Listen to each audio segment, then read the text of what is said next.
eine Kooperation mit der Uni und das ist ein ganz nettes Gesamtkonstrukt irgendwie. Ja, ja. Ich komme aus der Ecke da, bin da aufgewachsen. Ja.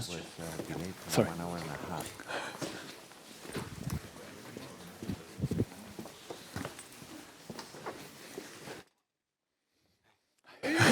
Good, you too?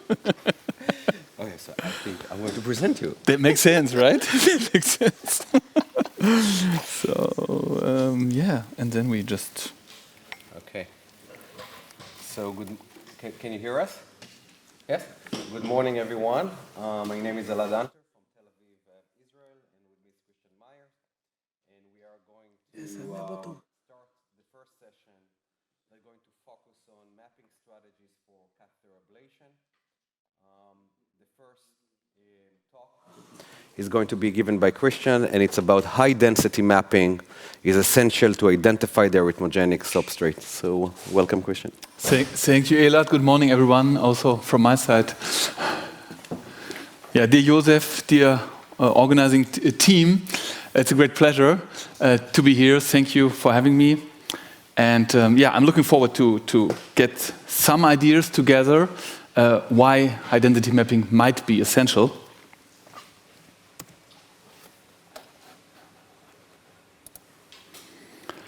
First of all, for me, the key point to start with is, of course, as we all know, we're really facing a complex three-dimensional substrate from a morphological and functional point of view. This holds true here in an experimental imaging post-MI from the myocardial substrate on the one hand side that is interacting here where we can see the sympathetic nerves on a beat-to-beat manner with a functional substrate regarding the myocardium, but also the neural functional substrate.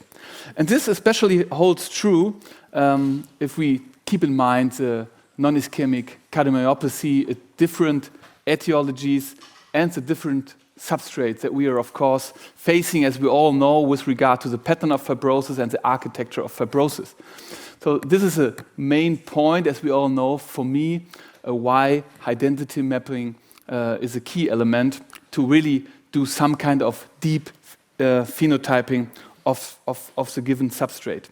Because as we all know, even in the best labs around the globe, we still have challenges. You all know these data, and therefore identity mapping might be a little piece of the puzzle to get closer to the solution.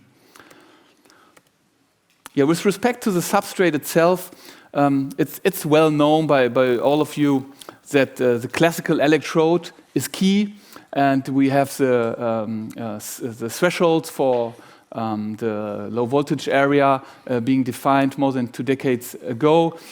Nevertheless, precision far field is a challenge while mapping and while stimulating, evaluating ablation success and for other reasons.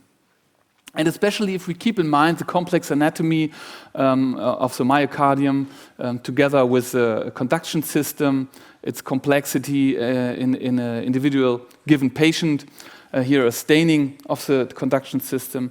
And here again, the small spacing, small electrode size, different designs, maybe printed electrodes, in conjunction with automatic annotation can really help us to get a deeper insight to the given substrate.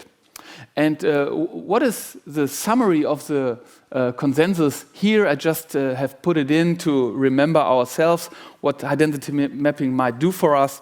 It might increase mapping density, resolution, and speed. The electrode size, spacing, and design might give us some additional details to identify surviving myocardial bundles and other details that you're quite familiar with. Do we need multi-electrode mapping for this as well as another detail? And which one is the best approach? Yet we all do not know, but of course we have always to consider this in a given a patient, as you know. But the key possibility I see here is that we can very dynamically, in a very short given period of time, take together the information we got from classical electrodes and mini electrodes on the ablation catheter and multipolar catheters with respect to unipolar, bipolar, and other electrogram details. For mapping on the one hand side of the substrate, and for pacing maneuvers and activation mapping of the VT on the other hand side. Because still there are some challenges that we have to face if it comes to a pathological potential. Which one is a correct one to address? I think every lab has its standards. There have been quite innovative and impressive data from different labs around the globe.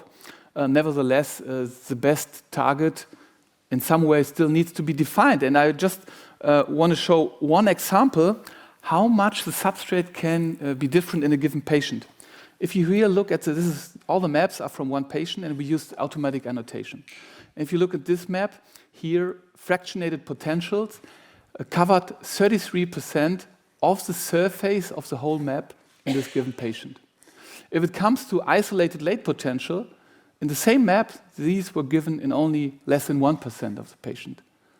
So here, high resolution mapping on the one hand side, and the resulting ablation strategy might differ really in a very important way. And especially is of importance if we keep in mind a patient with an ejection fraction of 20%, very frail, maybe some hemodynamic deterioration and other aspects. It can be really, really key to know what is the exact substrate and what do we have to target.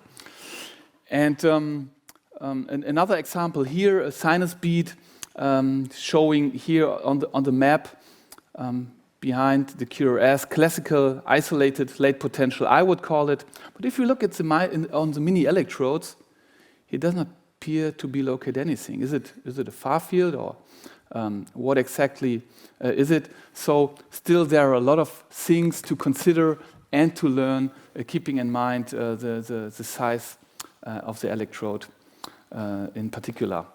And I think this is common sense now. This is especially holds true if we keep in mind the wavefront that we are facing. So the local signal and the potential substrate can change significantly. Just an example here from the Bordeaux team, where the voltage map shows a given area and late potential during RV pacing compared to LV pacing were really different.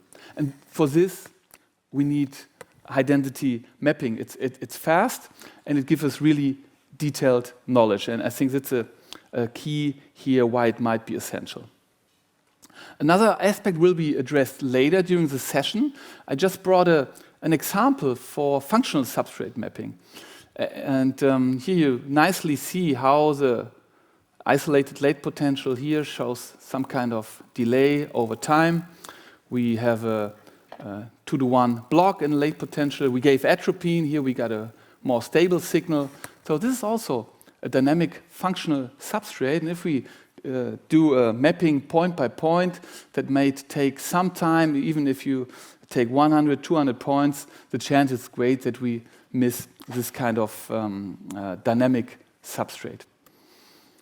And if we come to the VT itself, if it's possible to map, we all know the challenges, but then for me it's still a kind of gold standard to map the VT, characterize it in detail and terminate it if possible. And we learned a lot of details about the isthmus and the mechanisms itself. You all know these papers, but on a general basis we know how the critical isthmus might be constructed. In general, comparing ischemic, non-ischemic cardiomyopathy on the one hand side, but also in a given patient, if we fail to terminate the VT early, it's really worth to come back to the critical isthmus in detail. And one patient that was really eye-opener for me, he has been treated 5 or 6 years ago, but for me it was a kind of game changer why high-density mapping might be important. Young patient, history of myocarditis, and it went really smooth, and we all know that these cases are not always going that easy, but for me it's important to see the potential in this approach. So here on the left-hand side with the substrate of the activation map, running into the area of late activation here from different sides. And here we could fastly map the critical isthmus. We mapped another VT in the other direction. I just did not present it because of reasons of time. We can take a look at the local signals like always. So this was a really nice fit, and we could really nicely treat this patient. And what is also important, if we need less mapping time, activation mapping, substrate mapping, we can nicely and elegantly combine it with classical mapping approaches that we also address later. Bogun will talk about it, like pace mapping. Here we got a pace map, and stim to QRS, and all these things that we, of course, still have to consider. But rapid high density mapping gives us the opportunity to focus more on other important aspects of mapping. Are there further things to come? I don't know. I just addressed this one here. If there's any kind of interest, we programmed a software where we can annotate the duration of the electrogram. It's open source. Whenever someone wants to play with it, please let me know. Here you can see the classical voltage map. Here you can see the EGM duration map. Not surprisingly, here purple has long signals, and this was a ablation area of a given VT that we mapped during an activation map, and not surprisingly, it was found in an area of fractionated long signals, of course in a low voltage area, but the low voltage area here was much larger. That was one detail, and we all know the challenges. If we are facing a surface with a scar about 1/3 of the ventricle, we say, okay, we have to abolish all late potentials, lava, or however we call it, but it can be tough, and you all know that we sometimes cannot do this, and therefore I still think precise high density mapping with a precise localization of the critical area of the potential scar might even simplify the ablation strategy. Oh, sorry. He went out of the presentation. There we are back. Yeah. Substrate mapping and machine learning. We're just at the beginning, but again, open source. If you're interested in, let me know. We created a basic algorithm so far from patients where we have a detailed substrate map on the one hand side and a VT that we terminated during ablation. So the clear definition of the critical isthmus, and that might be something where, of course, and that was my question, high density mapping appears to be essential if we want to go into this direction, as has partly been discussed yesterday already. The perspective, of course, is to improve outcome. There have been initial data, as far as I remember, from the Bordeaux group, from Barcelona, and some other areas so far, that might support that high density mapping can improve the situation. This is here some of our own experience, observational data, retrospective, only hypothesis generating, of course. And we simply compared point-by-point mapping and consequent ablation to high-density mapping. So surprisingly good for me after 2 years of follow-up. Again, just hypothesis generating, but for me it's hope. And what have we learned from randomized controlled trials? To the best of my knowledge, please correct me if I'm wrong, the post-sudden cardiac death was the only randomized controlled trial. Well, it was clearly mentioned in the protocol that high-density mapping has to be used. I checked the other trial. In the Berlin VT trial, we did not use it on a regular basis. And I checked the protocols. To the best of my knowledge, it was not standard in any other randomized controlled trial. Okay, where do we land with this, or what can we achieve with this? Okay, the success rate we could discuss. We could say, okay, it's in the range where we are with other approaches. How do patient characteristics come into play? That's the more challenging part, to compare this to other studies. So we don't have the answer yet. The hazard ratio, quite noteworthy compared to the control group. Again, this is a signal of hope for me, but we definitely need more data on this. So taken together, the arithmogenic substrate, that's the first reason why high-density mapping appears essential. It's a complex structure in space and time, while morphological substrate is constantly interacting with the functional, myocardial, and neuronal substrate. High-density mapping is helpful for a fast and dynamic in-depth substrate phenotyping at baseline, during pacing, and doing VT mapping itself. And hopefully, there are some data that it can decrease RF time, but more importantly, hopefully it will improve patient outcome. And therefore, I will close here and thank you for your attention. Thank you.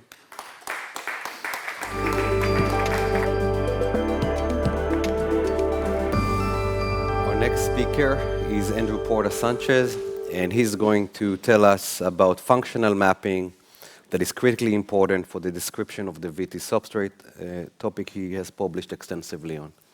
Welcome. Thank you, Elad. Yes, please. Thank you. Thank you. It's really an honor to be here. Thank you for the introduction, Elad. This is perfect because the talk from Dr. Meyer helped us start with talking about the topic of high-density mapping. And I want to elaborate a bit more about another aspect of the mapping, which is the functional mapping, and why we think that it's critically important for the description of the substrate. Those are my disclosures. None of them is relevant to the talk today. So the outline of today's talk is going to be a little bit of an introduction of what is functional mapping and why is it important. And then I'm going to focus the attention on deep mapping and a couple of considerations of things that we've learned after a few years of working with this methodology. And then I'm going to elaborate a bit on the different methodologies for functional mapping. There are different strategies. All of them share some things in common and some differences. So I think we need to take advantage of knowing all of them and to see what the common points of them, right? And then I'm going to talk a bit about the future and what could be in our mapping systems in the next few years. Why is it important? We, as Dr. Meyer pointed before, here we have an example from a paper in Bordeaux where the substrate was mapped both with during sinus rhythm, during RV pacing, and during LV pacing. And if we look at the voltage maps that are obtained with the same basket catheter, high-density mapping, but only changing the wavefront of activation, you see how different these voltage maps may look like. So if you're considering an ablation strategy based on voltage, please consider that it will look different if you pace from different sites. And when you quantify these, you see that the scar area may differ importantly, and also if you consider the differences in the surface area of dense scar, it can come up to, in some patients, almost 10 square centimeters difference between sinus rhythm and RV pacing. So keep that in mind. And the amount of overlap, it's never 100%. So in a way, this is already telling us that the substrate may look very different depending on the wavefront of activation and why it's functionally very important. We also learned from Elad in the PhysioVT study, he showed some examples where the S1 map was compared with the S2 maps and how the signals look like during sinus rhythm, S1 pacing from the RV, S1 pacing from the RV, and then with the extra stimulation, how these signals become decremental. And you have an example here of how a signal may be thought to be completely normal during sinus rhythm. And this is not the case when you're pacing from the RV apex or with extra stimulation. And you can see here very clearly how the areas of decremental conduction are highlighted with this S2 map. And this is very different. I mean, you can hint something here, but there's nothing up here, and you can clearly see the difference here with the S2 map. So functionally, you can see much more substrate than what you see during a stable rhythm. Why is it important? Well, the three main reasons, from my point of view. The substrate may not be limited to the dense scar, so there will be areas of surviving tissue surrounded by scar that you can only see with extra stimulation, and this is an example from the lab in Leiden. And we learned a lot from Elad's work, where in this animal model where they did myocardial infarction, they checked for the sensitivity and specificity for the detection of the isthmus of these different types of signals that we always have in our AP lab. Fractionated signals, split signals, isolated late signals, or general lavas. And as you can see here, for the detection of the critical zone, the ones with the highest sensitivity and the highest specificity were the split potentials. You can get high sensitivity if you use lava, but then the specificity for the detection of the critical zones of the VT will go down. So not all of those signals will be really involved in your ventricular tachycardia circuit. So we need some ways to tease out which of those signals are really, really relevant for the initiation and maintenance of VT. And reason number 3, last but not least, is that we still have recurrences. And this may be, in part, due to the fact that we are not defining the substrate properly enough. Right? We came with this definition. There is a broad definition of functional mapping that is basically saying that you need to use not only the peak-to-peak voltage to define your substrate, and you need to change wavefronts of activation, or change the coupling cycle length, or change something so you can differentiate between the areas that have stable properties and the areas that have slowing of conduction after perturbating the system. Because we are interested in the transition phase between a stable rhythm and the ventricular tachycardia. And this area here, the perturbation that is occurring in the circuit in this moment in time, is what we are after, right? So we want to understand what is going on at that particular stage in the initiation of VT. To do that, we had high-density intraoperative mapping with baskets covering the entire ventricular chamber. And with that approach, we collected data. I say we, but it was work done a long time back in the 1990s by Eugene Downers, where we studied the stable situation, then the transition to the initiation of VT, and then the unstable situation during ventricular tachycardia. And we could understand the full substrate at that particular time. With that approach, we selected areas that had decremental properties. And what are the areas that have decrement? So it's very simple definition. This is a beat during sinus rhythm.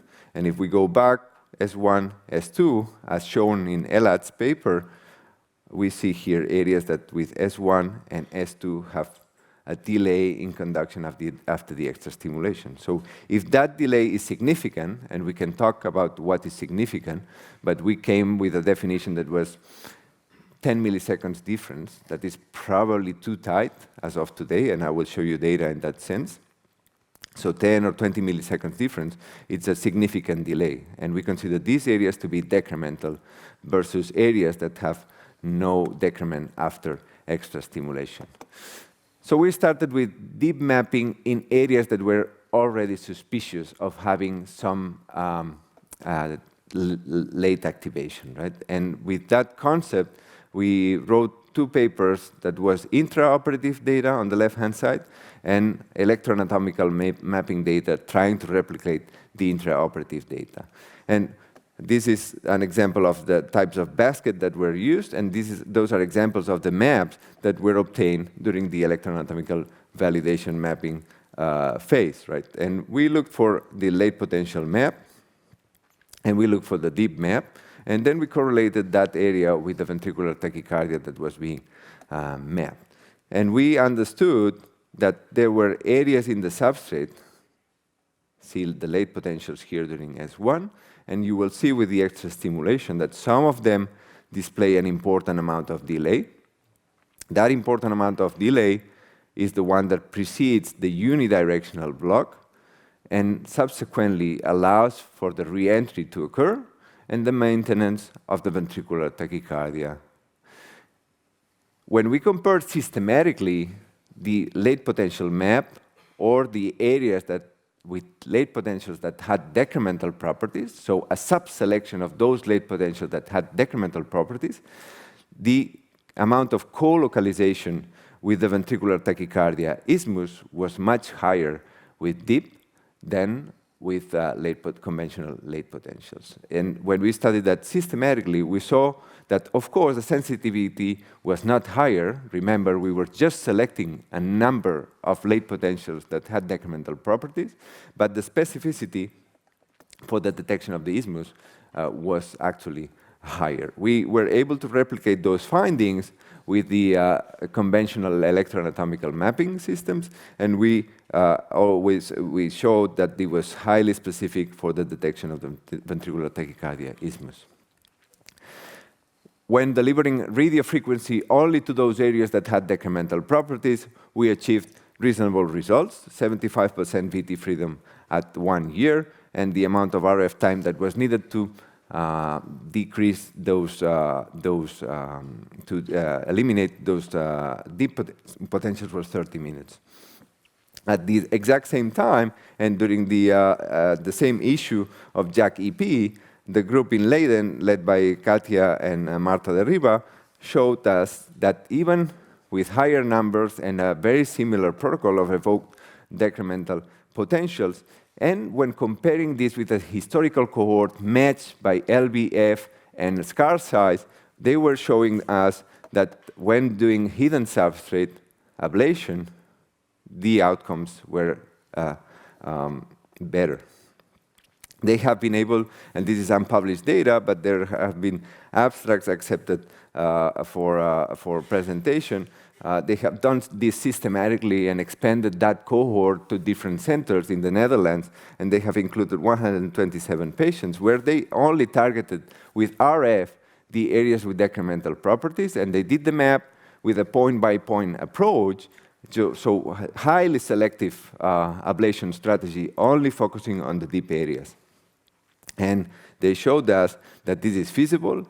You don't need to be a highly experienced center to do that systematically, and it's reproducible, and the median RF time is only 23 minutes, and the elimination is possible in the vast majority of patients, and it achieves a non-inducibility that is very similar to what we had in our series, that is 80%. And the VT freedom is 72% at 1 year. So very relevant results by just focusing this attention to the decremental property. These are all patients with ischemic cardiomyopathy. What have we done since then? We have expanded our knowledge on doing not only deep in areas that were suspicious at baseline, but in the whole substrate, right? So we want to understand in the whole chamber what is going on. And we have done some collaboration with the group from Tarp and Gel in the UK, where we looked systematically at the entire substrate. And we checked for the deep maps and how they co-localize with the ventricular tachycardia isthmus when coupling S2 at 400, S2 close to the ventricular refractory period, or S2 at the ventricular tachycardia cycle length. So this is a very highly selected population of patients where all of them had mappable VTs, large infarctions, a stable mapping, you could get high density mapping, so a very selected population of patients. And they were able to undergo this protocol where they did 3 different coupling intervals, and they measured sensitivity and specificity for the deep maps. And you can see here that probably when you're doing the analysis of the entire substrate, going to 10 milliseconds decrement is too tight, and there will be many areas that will be highlighted, so probably a range of around 20 to 30 millisecond decrement is the one with a better compromise between sensitivity and specificity. And also we learned that a coupling at 400 milliseconds, so 600 S1 and 400 S2, gives you a nice depiction of the location of the substrate. But let me emphasize that those are patients that have stable, mappable VTs, and this is for the understanding of those areas. So, not all patients can be treated with the same thing, right? Other strategies of functional mapping, the BART strategy, doing extra stimulation with the S2. And we have learned that by ablating those areas, so during sinus rhythm, you deliver an S2 close to the refractory period, and you look for the late potentials map, and this has yielded very good outcomes by targeting those areas with sort of decremental properties. Another approach is to sort of similar to what Christian was showing us before, is to look for the duration of the electrograms after the extra stimulation. And this was called the PEFA approach after S1, S2, so close to the VRP period. And you can see here that the co-localization of the isthmus was very good. What can we do if we add extra stimulation? We've done this systematically, and we are working on a manuscript where we've seen that this is feasible, and the outcome by understanding the different areas and probably highlighting more substrate than what you see during S1 or during sinus rhythm will help in terms of achieving maybe a bit of a better outcome, including both ischemic and non-ischemic patients. If we compare different strategies, this cannot be done easily, but if you look for the late potential map, if you look for the ILA map, or if you look for the S2 map, in this series, short series of patients, they showed that the S2 map was the best one correlating with the location of the ventricular tachycardia isthmus in this small series of patients. What is the future gonna bring? Well, the future, it's always uncertain, but there are some steps that are taking this decremental work to our daily clinical practice. And one thing is that having it automated in our mapping systems could be really, really useful. So you need to tell the system when there is a drivetrain going on, when there is an extra stimulation. You need to make sure that the system identifies that as a stable, and then the extra stimulation also needs to be stable, and then you can select the areas with decremental properties. You need to annotate that properly, and this is work that we've been doing in HIFA with high-density mapping, and you can turn on your deep search algorithm, and you will be given tags that have different colors depending on the amount of dip that is being detected, and also you can have your color-coded map, and you can overlap that with your ILAM map if you want, or your S2 map, or your voltage map to look for the decremental areas, and this will be coupled with high-density mapping or low-density mapping, whatever you want to use it with. And you will have this window here where you will be able to turn it on and fine-tune the amount of dip that you're looking for. So this will probably and hopefully be part of our mapping systems in the future.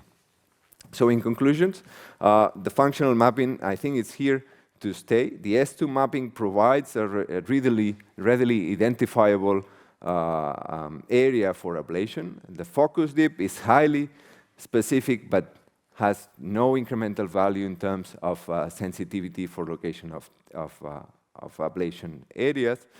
The whole substrate dip mapping will give you a comprehensive and probably more extensive ablation target. The automated dip is probably the next step, and whether this functionally guided or stable mapping is better, we'll need to probably check that in the future. And with that, I would like to thank everyone who does this, who makes this possible, and thank you for your attention.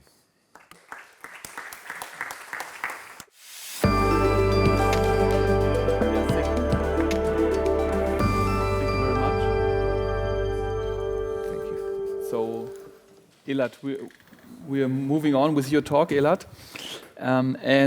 Somehow we're going back to the roots a little bit. Voltage mapping is the most important component of substrate identification, Elad.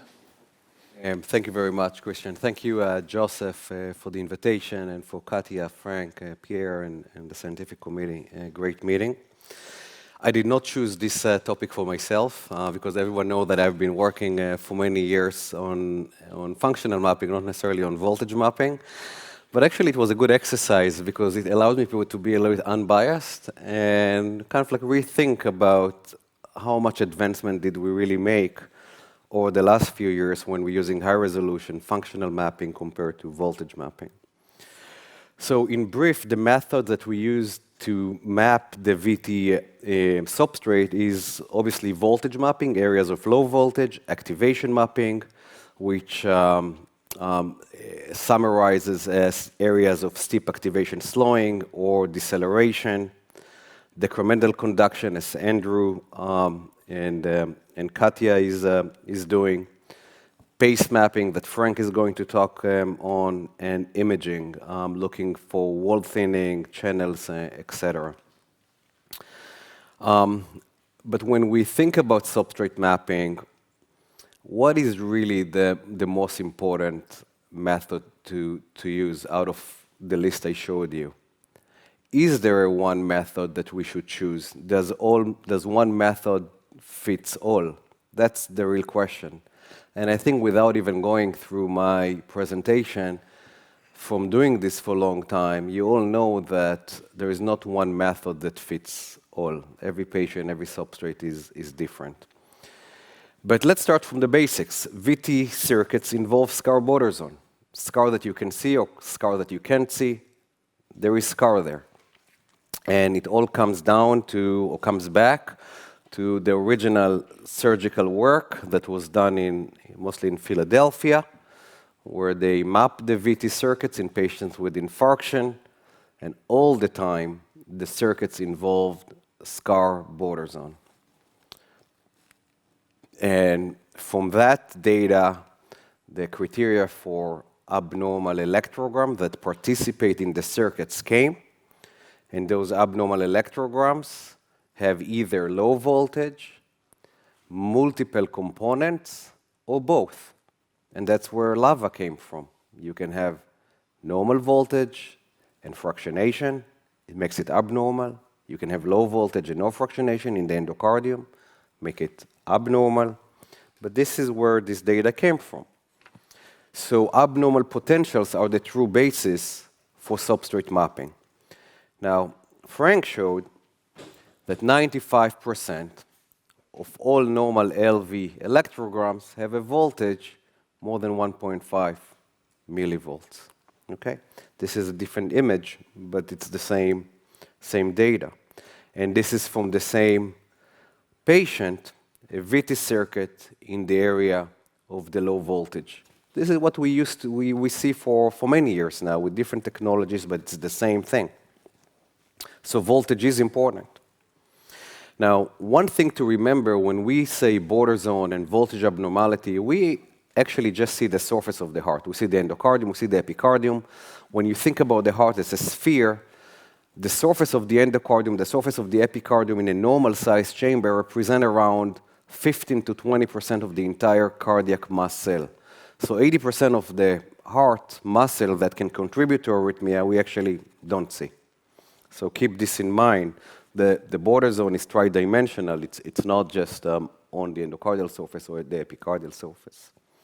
Now, Andrew showed this slide from one of our publications from a few years ago that examined what's the sensitivity and specificity of voltage abnormality or electrogram abnormalities to identify the VT circuit in infarcts.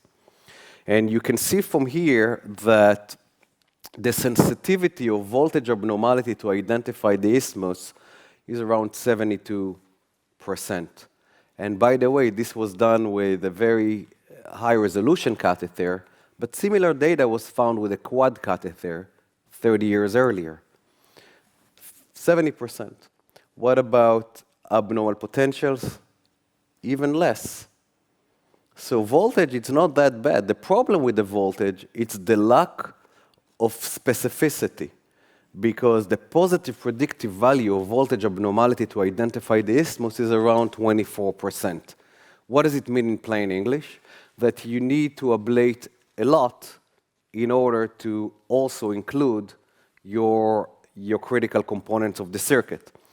And that led to this approach, which I'm not showing this to, many times when I show this slide, everyone thinks that I'm mocking this. I'm not mocking this. I do it fairly often. I do it fairly often out of frustration. You use many different options, many different strategies, and you don't get this. You continue to induce. And sometimes this is what you have to do. And it reflects the lack of specificity of voltage mapping. Now, so this is the problem with voltage mapping, is the lack of specificity. Let's go back to 2016 or 17. High-resolution mapping came out. We were involved with the early use of the arrhythmia mapping system. We saw this beautiful circuit in a 73-year-old patient with enteroseptal old infarction that failed 2 previous ablations. Look very straightforward. It looks like, you just want to make your Lycomf ablation here and be done with this case. Now, to prove to you that this is the critical isthmus, we entrained 2, and you can see the concealed fusion and the return cycle and the stim to QRS. This is an isthmus, so we know this is the isthmus. Now, this is the voltage map of this patient. Huge anterior wall infarction. If you really want to homogenize all this thing, you're going to spend the whole day in the lab. Now, the idea is that you can do this instead of doing this if you really look on the function rather than just on the low voltage. Now, but how can we find this in patients that we can't map the VT? In most patients, we can do mapping of VT. They don't tolerate it.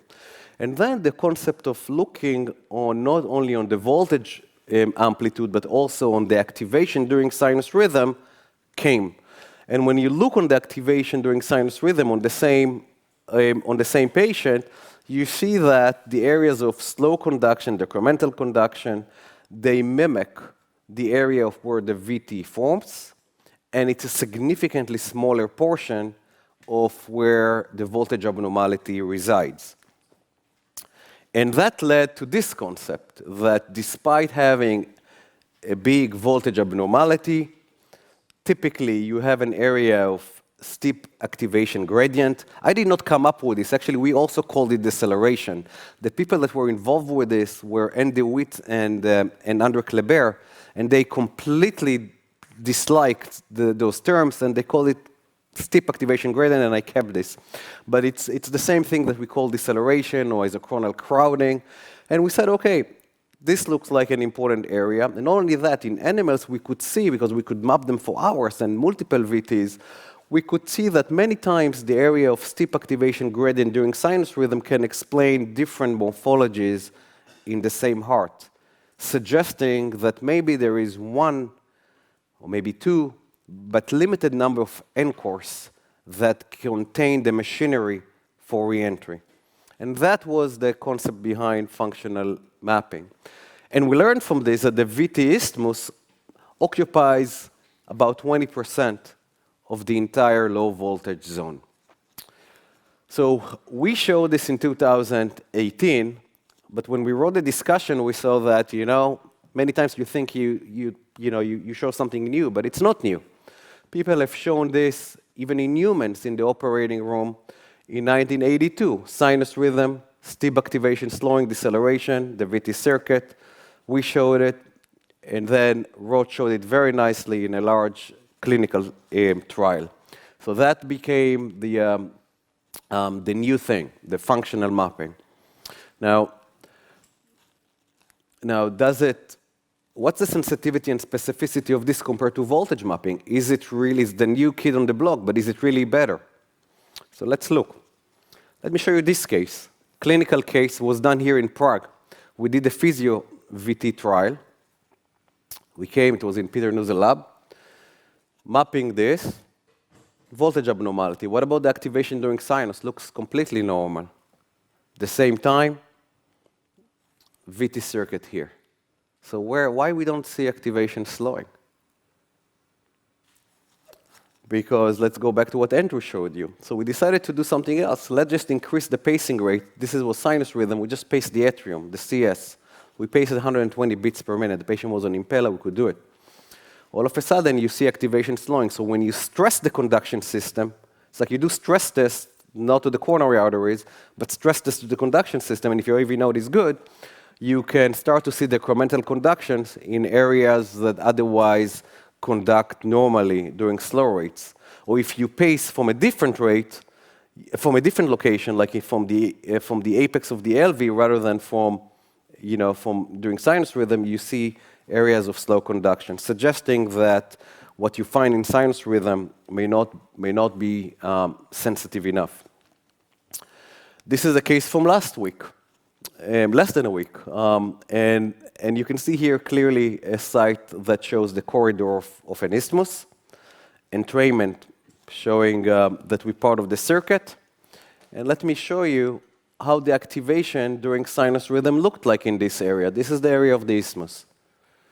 This is the activation during sinus rhythm. Any deceleration there? Any line of block during sinus rhythm? No.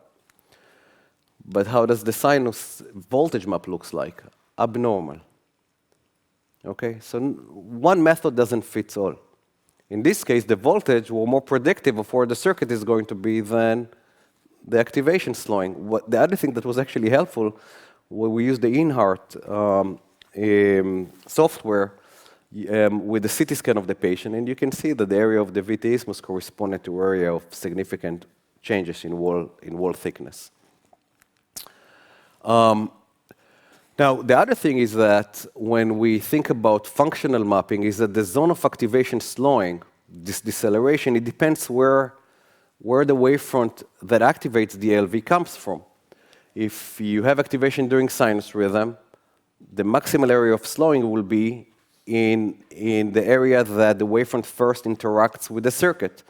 But if you do the same thing, if you pace from a different location, the area of maximal slowing is going to be in a different location. So the area of maximal slowing corresponds to the site where the wavefront first interacts with the infarct, or with the scar. And to summarize this in an illustration, this is the situation. If we started from the upper panel, where you have one zone of maximal activation slowing during sinus rhythm, that's good for sinus rhythm. But VT usually don't start from sinus rhythm. It starts with a PVC that comes from somewhere. And this PVC can come from multiple different locations, as actually Antonia showed yesterday. And from one location, you may not get a VT. From a different location, you'll get a VT, but also the area of maximal slowing is going to change.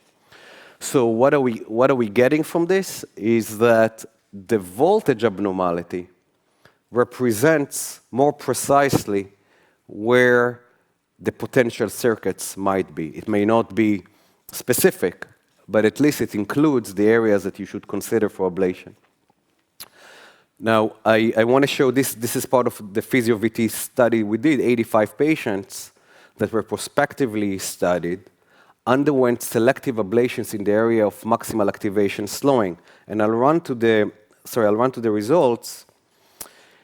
Mapping during sinus rhythm identified only 66% of the entire area of activation slowing as determined by activation from multiple directions.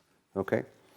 Now, you see here, this is the Kaplan-Meyer graph of the outcomes. When we started this study, we started the study doing only mapping during sinus rhythm.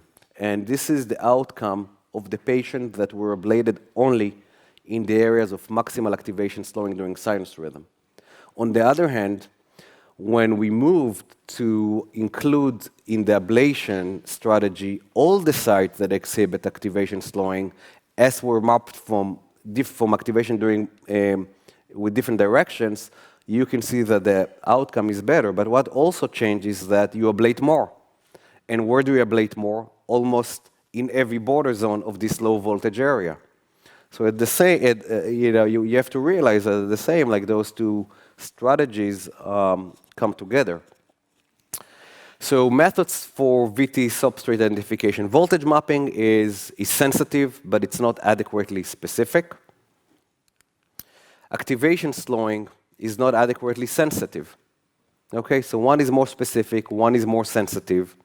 How can you make activation, the method of activation slowing more sensitive? You can use decremental slowing, like Andrew was showing. You can use activation for multiple direction. But neither voltage or activation are reliable methods in non-ischemics. We are only talking about ischemics here. In non-ischemics, this doesn't hold water, and I'll show you why. If we could imagine that this is what we usually find in patients with non-ischemic. We do MRI, the scar is somewhere in intramurally, subepicardially, subendocardially. We don't really see this on our voltage map. So if this is the endocardium, we see some area of low voltage, not something significant. We go to the epicardium, usually it's also fairly normal. If we could map the mid-myocardium, probably this is what we're going to find. We just can't map it, but if we could, this is probably what we would find. Unipolar voltage can be helpful here. It can highlight maybe areas that are abnormal, inside, deeper to the surface. Now, same thing with activation. Activation is the same thing. If you map just the endocardium and epicardium, they may look normal. You're going to have a normal activation. If you could map the mid-myocardium, you would find activation slowing. Now, the analogy to unipolar voltage here will be extra stimulation. Use an extra stimulation, and you may bring another component of the electrogram that otherwise you did not see. So in this case, this site was an isthmus of a patient with non-ischemic cardiomyopathy on the septum.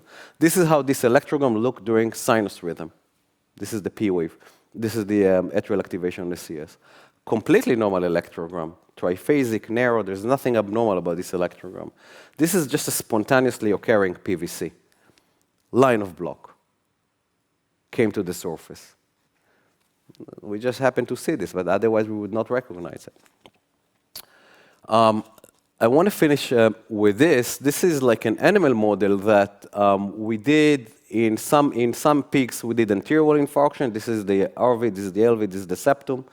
Big transmural infarction of the anterior septum. Here we infarcted the left circumflex. Transmural infarction of the inferior wall. Okay? This is like using the octary catheter, using like high-resolution mapping catheter, thousands of points. In the LAD infarction patient, swines, big voltage abnormality on the anterior wall with the bipolar voltage, also unipolar voltage abnormality. What happened with the circumflex infarction? Transmural, sizable infarction, completely normal and bipolar and completely normal unipolar voltage. I went back to Reza Nazafat. He's a very respectable imager that did this work with us. Are you sure? Are we not mixing the animals and like this? We couldn't explain it. But then when you start looking actually with eyes and all that stuff, and you see, especially in animals where the ventricles are small, where the catheter is. It's just sitting between papillary muscles. It's touching the tissue, but there is so much healthy myocardium that surround this area of infarct that it overwhelms the voltage amplitude. And what you see is completely normal voltage. And the reason I'm showing you this is that, you have to be kind of like careful about interpretation of any of those methods. The last thing I want to show is that how can we still increase the accuracy of voltage mapping in our lab. So one thing is that I'm showing you an example of an electrogram that recorded in the LV septum in a swine that has myocardial infarction. This first potential, the high amplitude one, is the far field. The second potential is the near field. If we use a method, and I'm not going to go into this method now, but if we use a method to just show the local bipolar electrogram, this disappears and you only see this small potential. And if you look on the voltage map, this is how a bipolar voltage map is going to look, the normal one, the one we do in the lab these days. And if you compare this to a really local bipolar, the local bipolar is going to show you a significantly larger low voltage because you remove this far field. Now, in our eyes, we do it. We ask the mapper, exclude the RV or whatever, we can do it. But hopefully that can be done more accurately by algorithms. So to summarize, voltage mapping remains a powerful method to identify the VT isthmus. Its sensitivity and specificity are variable and dependent on the underlying substrate. Unipolar voltage increases the sensitivity of bipolar mapping, where activation or deep mapping increases the specificity. The substrate is partially functional. Arithmogenicity is dependent on many factors. Some are not mappable using our conventional techniques. And one method does not fit all, but rather multiple methods are complementary. And that summarizes what I had to say. So thank you. Thank you, Elad, for the inspiration. So we're coming to the next talk and final talk of the session. We're moving on with Frank Bogun. He will be addressing pace mapping as a key strategy to identify a critical part of the substrate. Frank.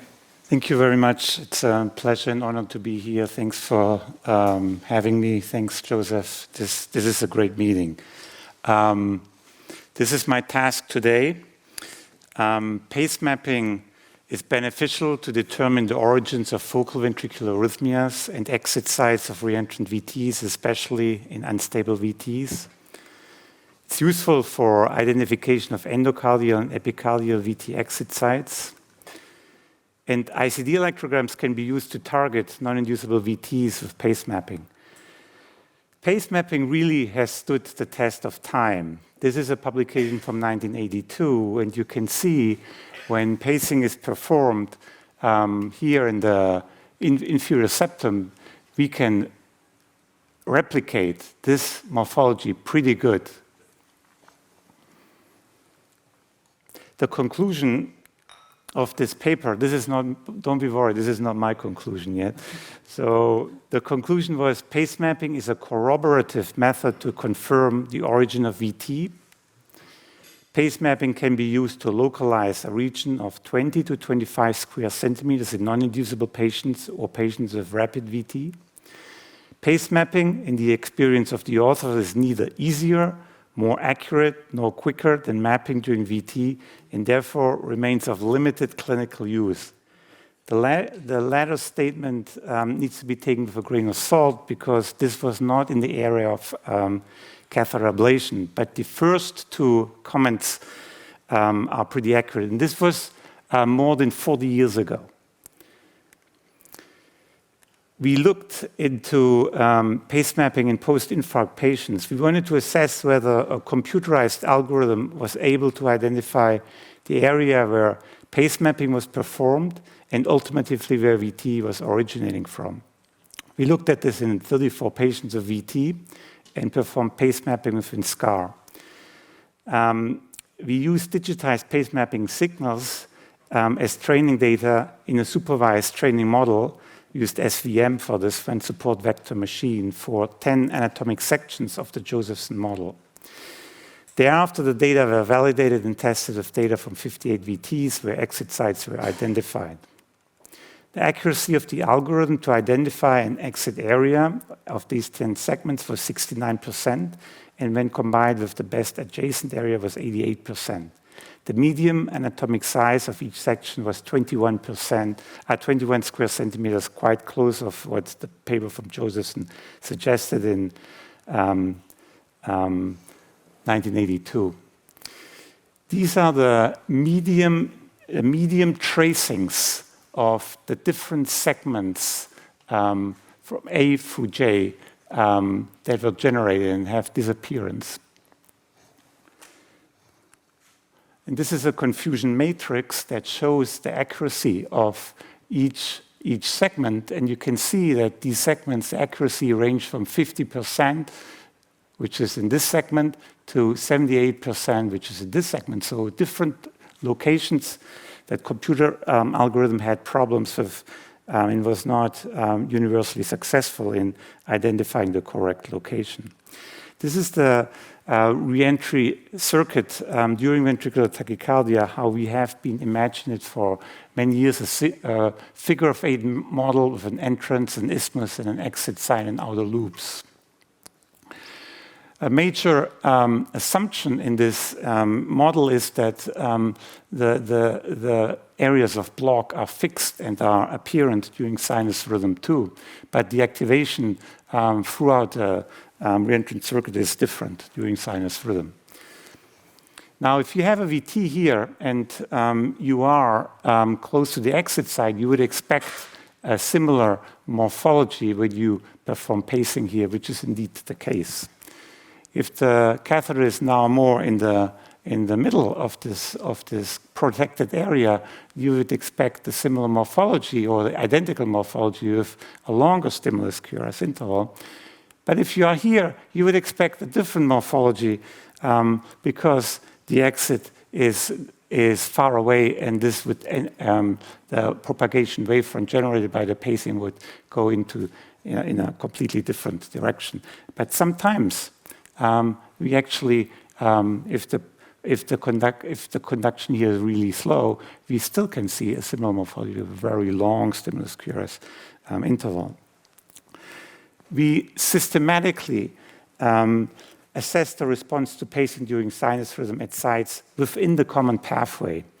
This was more than 25 years ago, and I feel really old about this when I look at this now. Very often at these sites, you have isolated potentials during sinus rhythm. And during VT2, often they have the same morphology. We wanted to use a metric to exactly express the localization of the isolated potential, the diastolic potential during diastole-induced, something we called diastolic interval index. That was defined as the interval between the end of the QRS to the potential divided by the total diastolic period. If you have a high number close to 1, you would expect to be close to the exit. If you have a low number close to 0, you would expect to be close to the entry side of the circuit. And if you are indeed here at the exit, you would expect to replicate the same morphology. And when you are here at the entry side, the morphology is completely different. No surprise there. But what about, and this shows actually these different locations. If you are here, you would expect a similar morphology, different morphology, and there's a cutoff between those two. So how about what happens when you are right in the middle? And the right in the middle is interesting because it now shows that you don't have the same morphology anymore, but you have some that go in either directions. That concept that you have different responses when you do pace mapping during sinus rhythm, depending on where you are within the reentrant circuit, was kind of dormant for a few years and was picked up by Christian de Caillou and colleagues later on, was further developed and perfected. It is now one of the major techniques that we use during mapping. What about the spatial resolution? How big are these areas where we have matching pace maps? We looked at that in 21 patients where pace mapping was performed, post-infarct patients in more than 1,000 sites. We used template matching between 12 lead EKGs and the ICD electrogram of the VTs compared to pace mapping, 12 lead EKGs and pace mapping. Here's what we did. We aligned this is the target signal, this is the template signal, this is the testing signal, and this is the overlay. The correlation coefficient here is 0.98, the same here of the ICD electrograms. Note we use far and near field electrograms. And here, this is a site further away from the exit where we superimpose them, and here the correlation coefficient is 0.4, and here the correlation coefficient is 0.8. In general, when we found is that the spatial resolution of an exit site with respect to the 12-lead EKG was a mean of 3.8 square centimeter for the correlation coefficient and a mean of 3.6 square centimeter for the root mean squared distance. And when combined, it goes down to 2.9 square centimeters. The spatial resolution of the ICD electrogram is not as good. It's 8.9 square centimeters. And here you can see the display of the resolution of the 12-lead EKG and the ICD electrogram. So this is the area, if you target this would be the area you'd have to ablate based on pace mapping. How about non-inducible patients? There was one case yesterday during the live cases and one case of the fellows where the arrhythmia was non-inducible. How do we deal with these? Well, we have the information of the ICD electrograms, and we can use this as good as we can do pace mapping, as we showed. This is a patient whose ICD electrograms from the clinical VTs look like that. We brought the patient to the lab, induced 3 VTs. None of those match with the ICD electrograms of the clinical VT. So what do?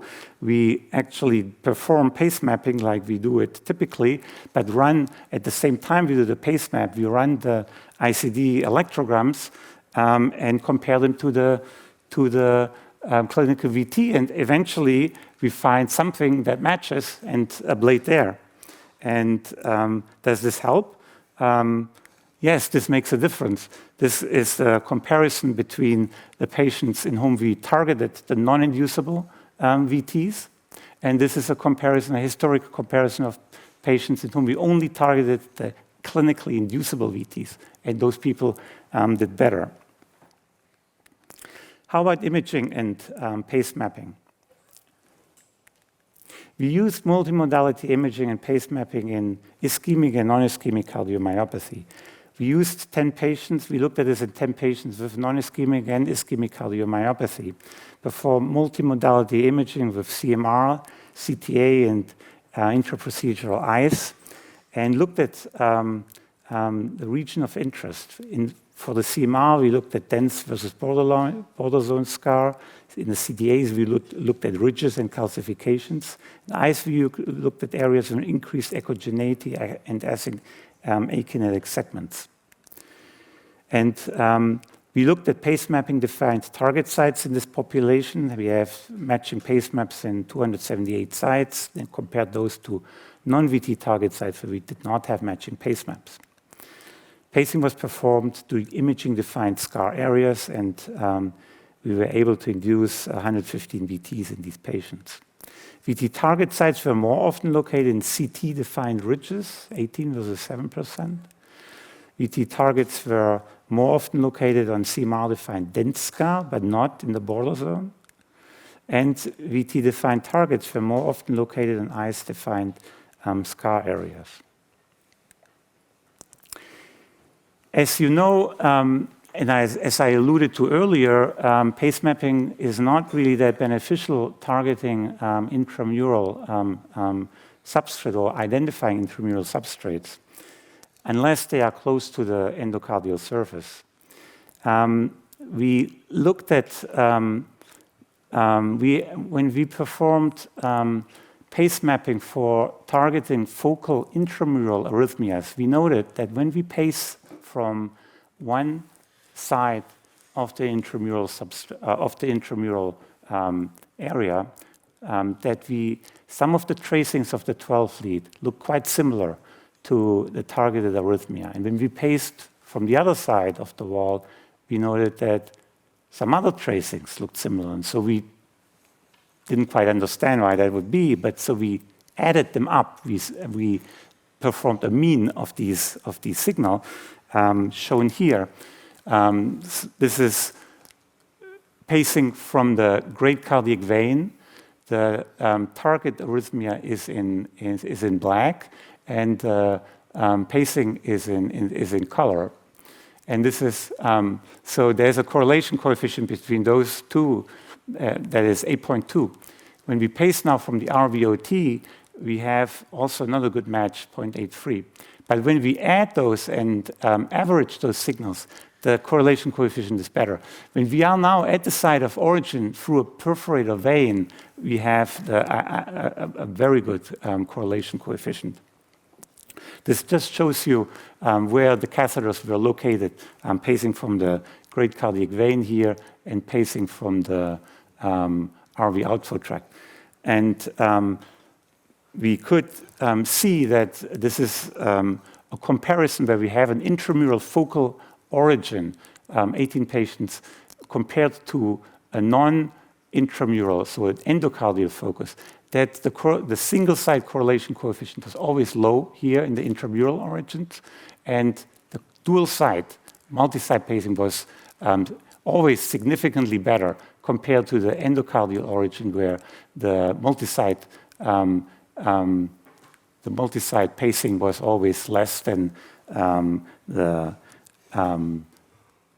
single-site pacing. And that is a possibility, potentially, to identify an intramural substrate. In conclusion, pace mapping helps to identify critical segments of the VT reentry circuit in patients with structural heart disease and the site of origins in focal ventricular arrhythmias. ICD-guided pace maps are beneficial in patients with non-inducible VT. Combination of pace imaging and pace mapping may further focus and streamline VT ablation, and multi-site pacing may help to better identify an intramural substrate. This completes my presentation. Thank you very much.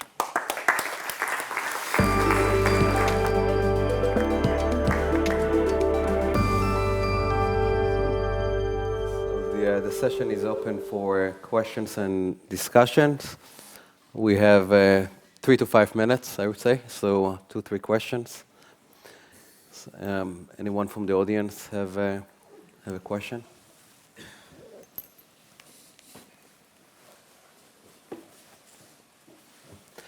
Okay, so maybe I'll start with a question. Okay, well, you go ahead. No, please go ahead. Yeah. So I think we are, such sessions have been repeated many years. Like, the voltage is here to stay, the functional mapping is here to stay. We're trying to merge the best sensitivity and specificity from all of these methods, and we know that high resolution technologies are also here to stay. I think that what is needed is a more simplified and automatic way, such, what you showed, Frank, that if you can automate things to help standardize the approach. So you put a catheter in the area of interest, and you can get the voltage information, the functional information at high resolution, and know where your targets are. And I still don't understand why these days, with all these multipolar catheters that occupy significant amount of the voltage abnormality, why the companies don't do like automated pacing algorithm and recording algorithm that you can incorporate into this S1, S2.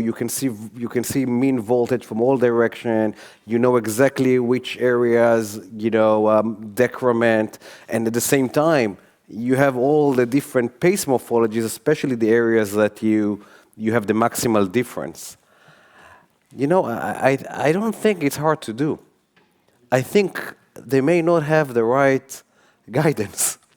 But I do think that it's something like this can be very helpful and combine all of them. I'm just wondering what your thoughts are.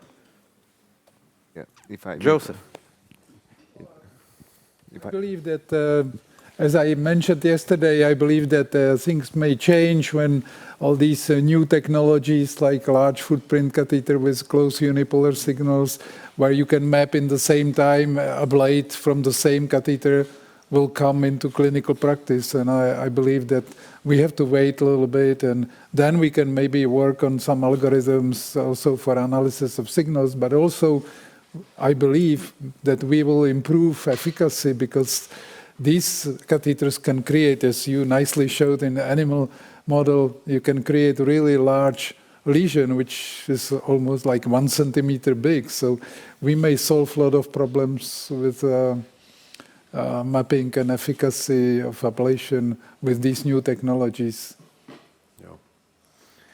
Yeah, and using catheters for the mapping, for the high resolution is one thing, but also putting this into context. Of course, maybe imaging can guide us as good as signals can. Of course, we all love signals. We want to know about the...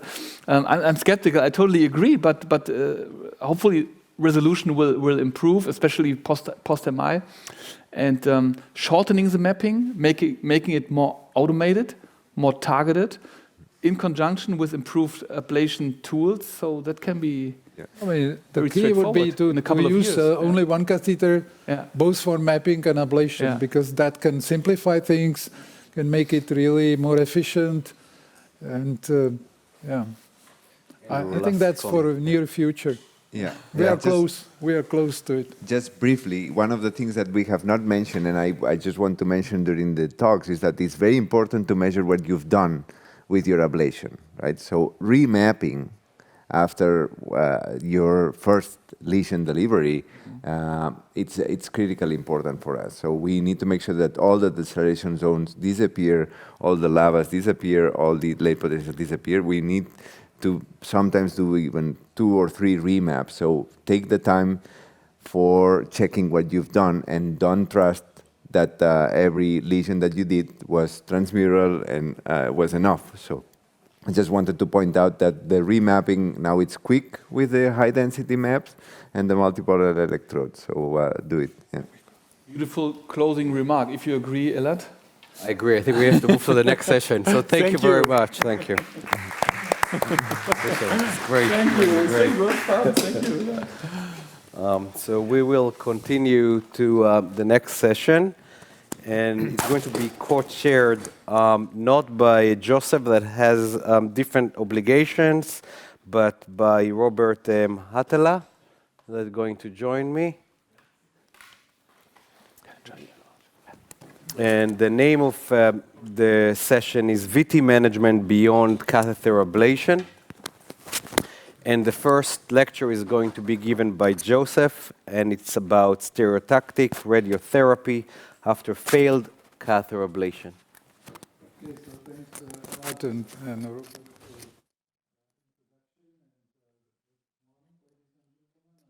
Yesterday you enjoyed the evening, and we have this talk now about radiotherapy of VTs.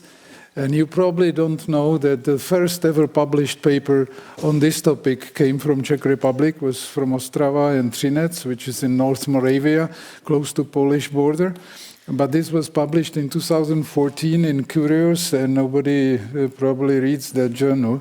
And then first paper, which is considered in all literature, is this paper from US. Actually, this patient was treated even earlier than the patient from Moravia, but that patient was a dilated cardiomyopathy patient, and she had a lot of recurrences after ablation and after radiotherapy. She was significantly improved, but there were still recurrences, but she died later, a few years later, for heart failure. But you all know this paper, which created a lot of enthusiasm. Just 5 patients published in New England Journal of Medicine. And a lot of people started to talk about this treatment as a first-line, maybe potential first-line treatment for VT patients. There was this first prospective study published by the same group, ENCORE VT. You see a significant reduction of burden on left side, and here you see significant reduction of antiarrhythmic treatment. But important to emphasize that many of these patients had amiodarone in a dose which is 400 milligrams, which we never do here almost. And they had a lot of combinations of antiarrhythmics, which also we don't use that much. This was a second prospective study from Ostrava and Třinec. We were already part of this consortium.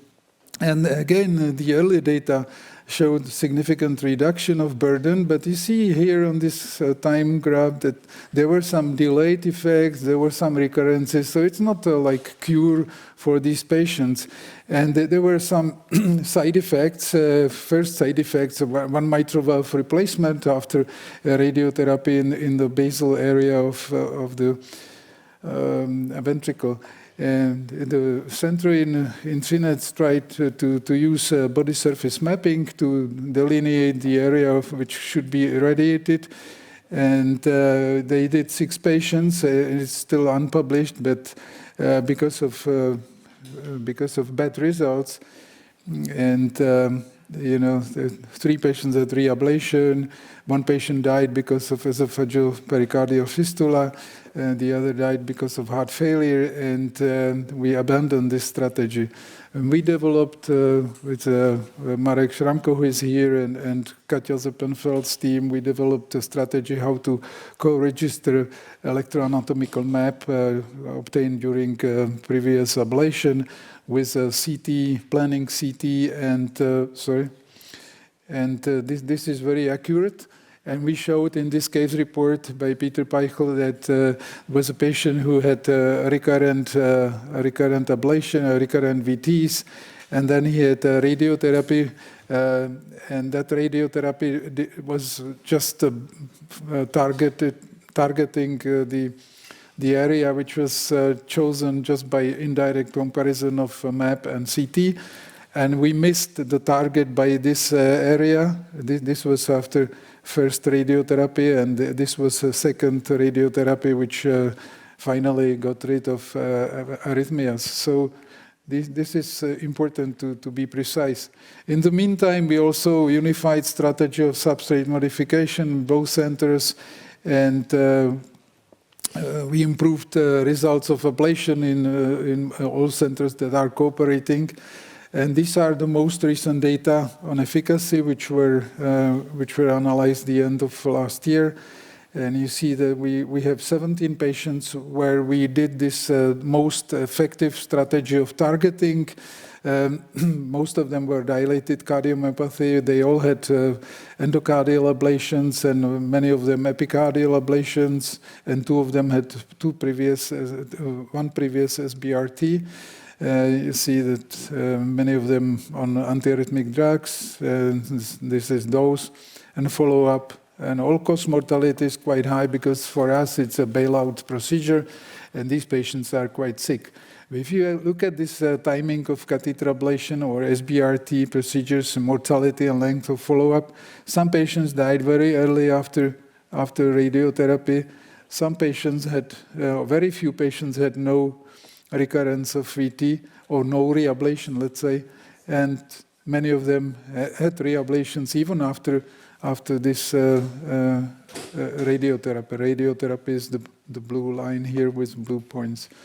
So if you look at DC shock and ATP burden during follow-up in Kaplan, this is just a number of those events. You see significant reduction of DC shocks, which is probably the most important result of radiotherapy. But we have to again mention that this is after previous failed ablations, at least 2 or 3 ablations, and some of these patients have also ablation afterwards, as you could see from the previous graph. And there is less significant reduction of ATPs, but these patients tend to react to ATP much better than before radiotherapy. If you see cumulative survival in Kaplan-Meyer curves without ACD shock or ATP, the results are not so exciting. So it's not really a cure for these patients, but it seems to be adjunctive strategy to help to get rid of arrhythmias in very desperate patients who fail previous ablations in expert center. And also other studies showed some limited efficacy, and they showed also arrhythmia recurrences in long term. These are 2 studies shown here. And also, if you look at ENCORE, there was one abstract with extended follow-up. They had a lot of recurrences, and also recurrences between blanking period and 6 months. So it's not so exciting like it's published. This is French paper on use of SBRT in electrical storm, and again you see there are some recurrences, and some of these patients needed again reablation. So it all goes in the same direction. Much less is talked about toxicity, and we don't know about long-term toxicity, but this is one case report we published. One of these patients I mentioned died because of bleeding from from esophagopericardial fistula, And recent analysis of safety from our cohort, 36 patients, 32 with survival more than 6 months, significant progression of pre-existing mitral regurg in 8, and 3 underwent mitral valve replacement. And we had this one case of death related to SBRT for this fistula. So altogether, it's 12% of significant side effects during this follow-up of the patients.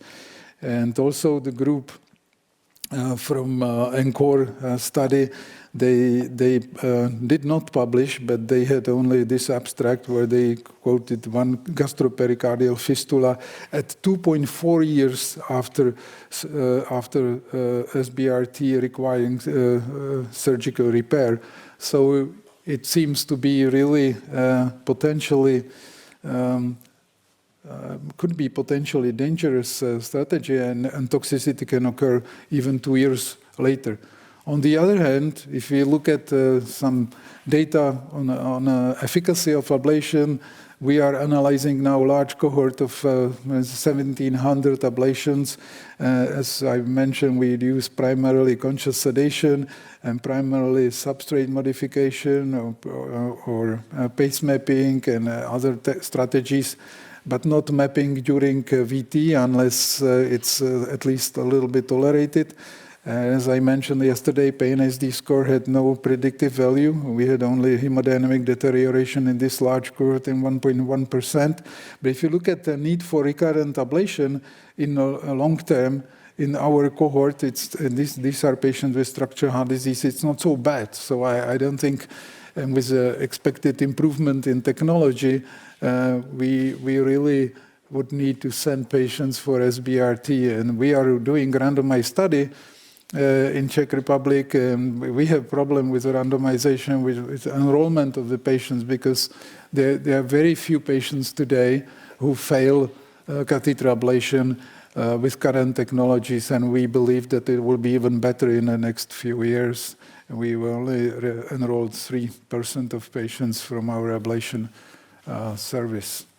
So in conclusion, it appears that radiotherapy is modestly efficacious and rather adjunctive to catheter ablation in expert center.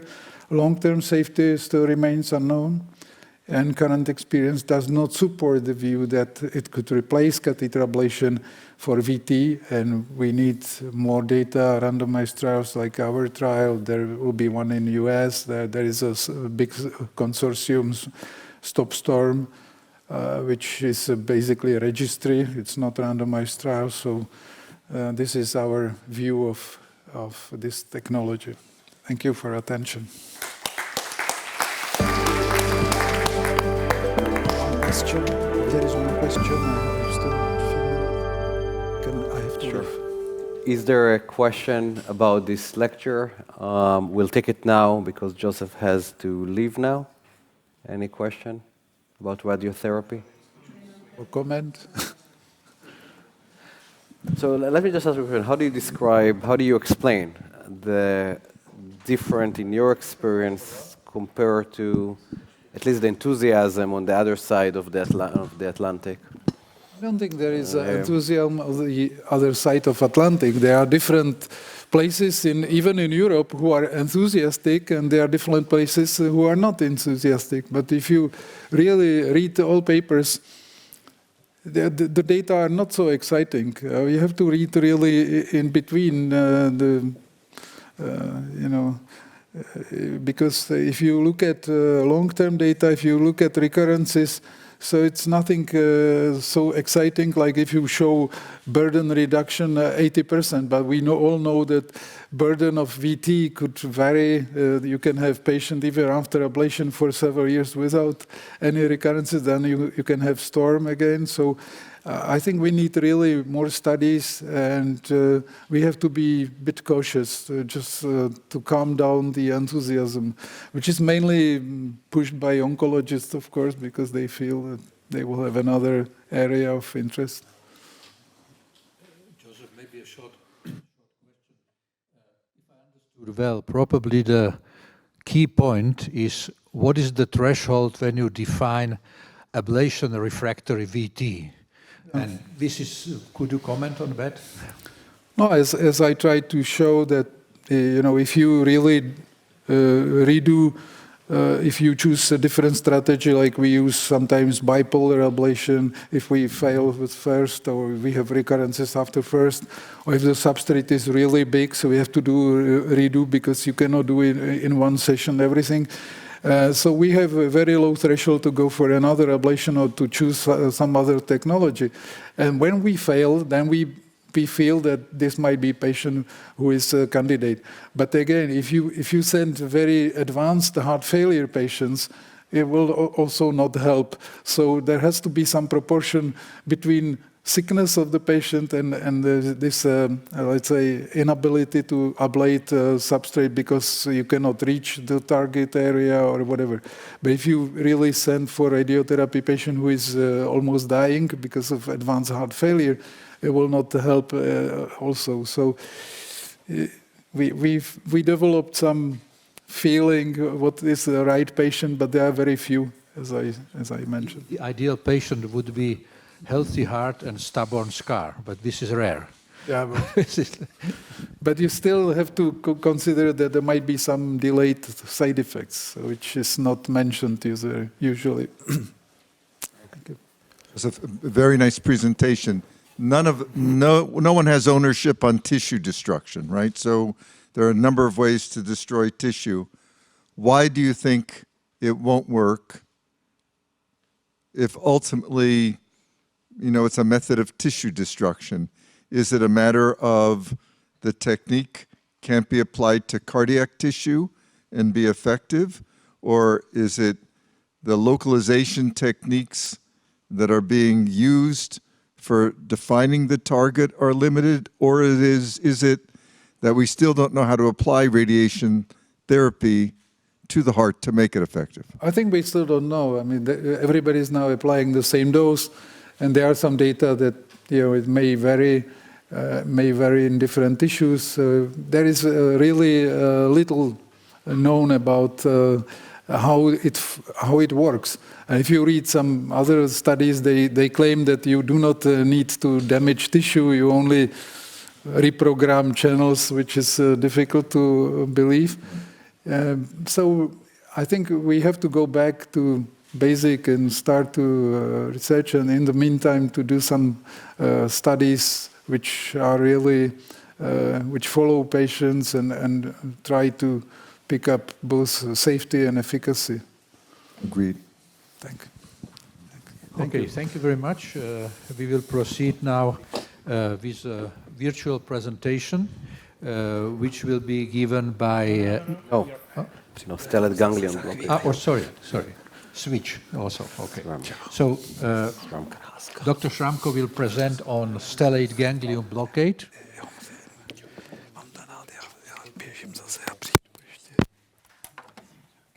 Sometimes the last hope in dealing with arrhythmic storms. Thank you for invitation. My name is Marek Šramko, and I'm from the Department of Cardiology in ICAM. And so I will give you a short talk about anesthetic blockade of stellate ganglion. And I will try to show you some data that will hopefully persuade you that nowadays it should become a standard procedure in the management of arrhythmic storm, and probably not as a last resort anymore, but as a part of the first-line measures together with other treatment. So just in the beginning, just a brief overview of the anatomy of and function of autonomous nervous system. The autonomic functions of a heart are, we all know, are modulated by intrinsic neural system and extrinsic, which is the vagal nerve, and sympathetic system, which is mediated by the sympathetic ganglia, which are the bodies of neurons located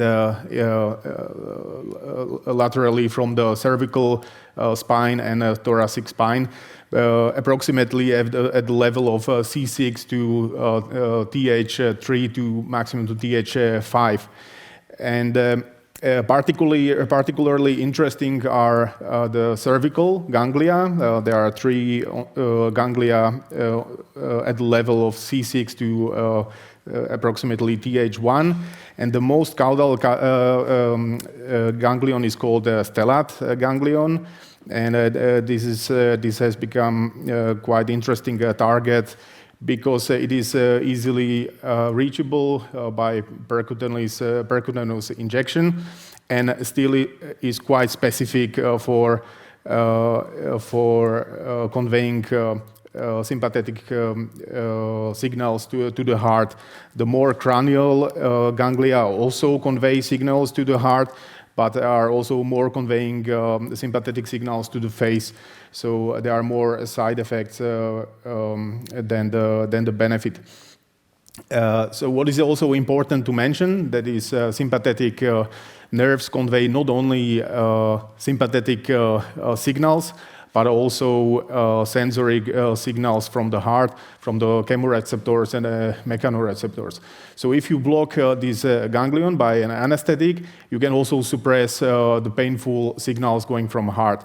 And this has been known for many years, and for many years anesthetic blockage of ganglion stellate was used for management of chronic pain syndromes like post-herpetic neuralgia, or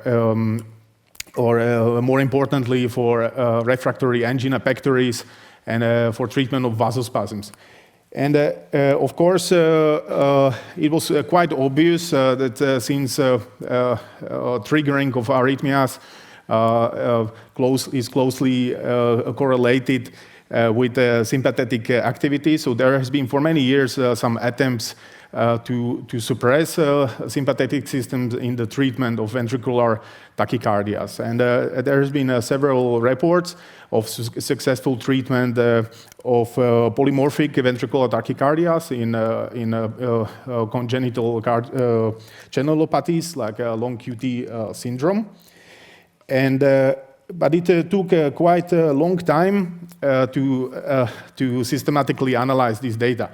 So the first systematic analysis of the effect of ganglion stellate blockade to suppress ventricular arrhythmias was in this publication from 2017 in JKP, which was a meta-analysis of 38 procedures from 23 reports that were collected over 40 years. So it took quite a long time to collect only 38 patients. I will show you that nowadays there are much larger series. It is also important to mention that in this meta-analysis, the patients, the etiology of the VTs were mostly acute or subacute MI that led to polymorphic VTs and ventricular fibrillation, and also long QT syndrome. So this is a little bit different population from what we see in our common practice.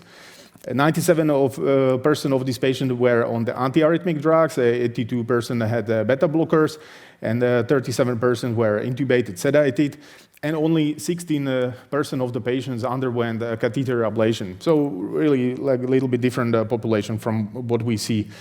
Most commonly, it was performed by bupivacaine, but it was just a matter of choice. We use it nowadays in this procedure, but only from this historical tradition. I'm not aware that bupivacaine would be more effective than some other anesthetic in this setting.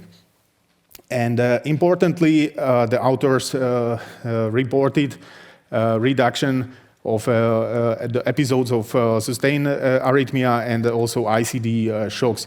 But as you see from the graph, it was also a little bit driven by some outliers and by the matter of the analysis, which was a paired analysis.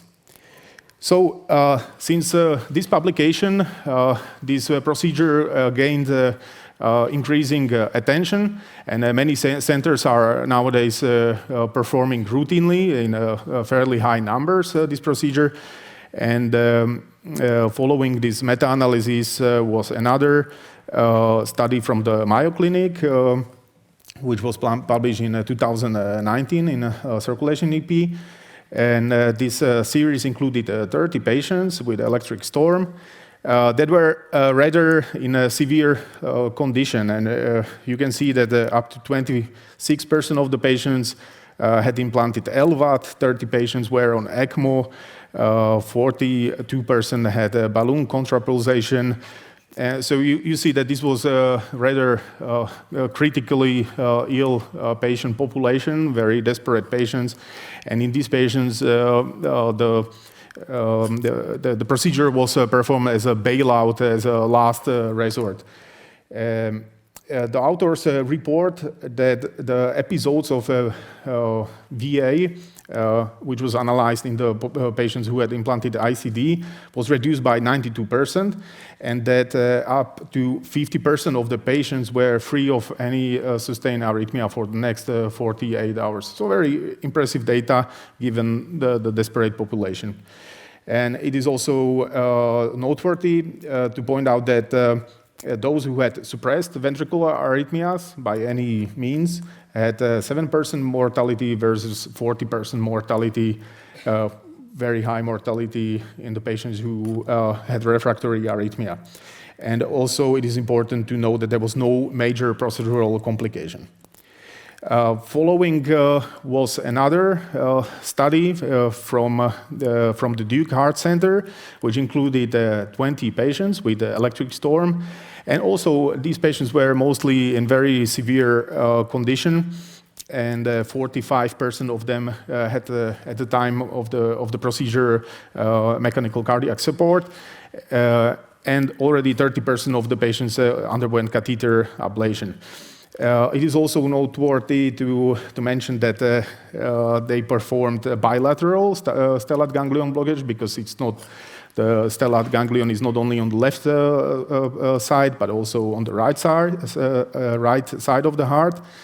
There was no major complications such as pneumothorax or intravascular injection, and there was one temporary vocal cord paresis, which is a minor complication. And the authors report, again, reduction of ventricular arrhythmia burden and decrease of ICD shocks. But again, it was by paired analysis and a little bit driven by few outliers. Nevertheless, after the procedure, up to 45% of the patients were free of any arrhythmia. So again, you see very severe condition patients, very desperate patients, and you perform the procedure, no major complications, and there's some effect. But it is also important to point out that it's very difficult often to interpret the effect of the procedure itself, because usually in these patients you try to do everything possible and as fast as possible. So at the same time you give intravenous antiarrhythmics, you do overpace, you sedate them, intubate, you do the blockage. So it's sometimes difficult to understand what actually helps, but there is some effect. Probably currently the most experience have our colleagues in Třinec Hospital in the other part of Czech Republic, who has been doing this procedure already for many years and who also taught us how to do this procedure, so the credit goes to them. They've done more than 100 procedures already in electric storm. And there's a recent publication which is so far published only online. And they analyzed 87 consecutive patients and picked up only patients who had implanted ICD, so they could analyze the number of shocks and episodes. They had reduced ejection fraction, and they were not so critically ill patients. The mortality was only 9% in hospital mortality, and only 4% of the patients had ECMO as any mechanical cardiac support. Ablation was performed in 31% of the patients. What is important is that the time between the onset of the electric storm and the procedure was only 13 hours. So their strategy was to implement this procedure fairly early in the treatment of electric storm. They performed almost universally only left ganglion stellate blockage. They didn't see any major complication out of these 70 procedures. And they reported, again, significant reduction of the VA burden, and 76% of the patients were free of any arrhythmia for next 48 hours. What is more important, that before the procedure, none of their patients was intubated, sedated, and none of the patients needed to be intubated and sedated. So again, this is a different population of patients, less critically ill. They implemented the procedure quite early in the stage of the electric storm, and they interpret their results that hopefully this procedure prevented sedation and intubations in the patients. So quite exciting study. Now I will present you some results of a joint registry of the data from ICEM and from the Duke Heart Center, which included 117 patients.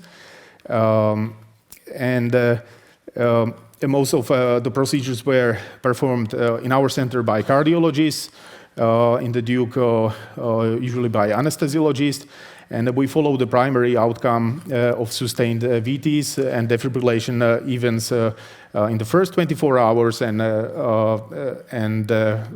48 hours.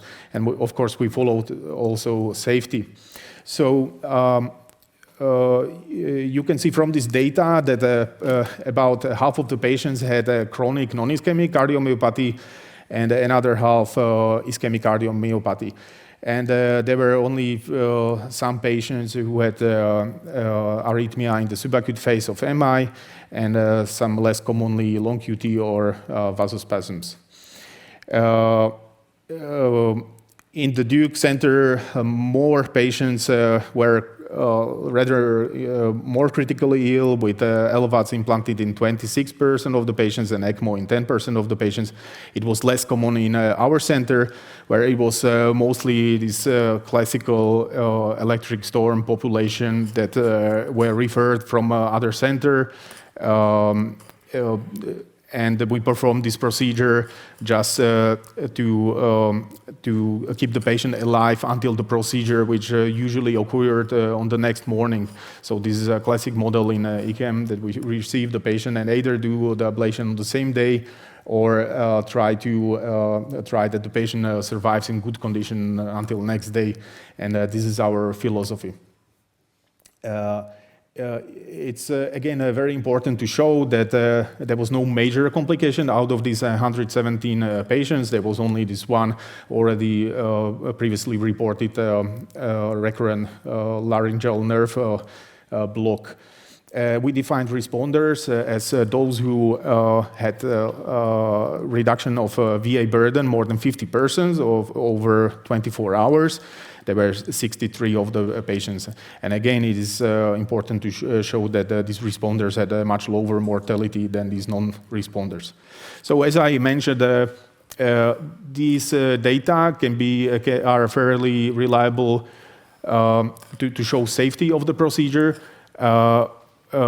compared to the relatively high mortality of the patients. So this is at least something that can support routinely performing the procedure.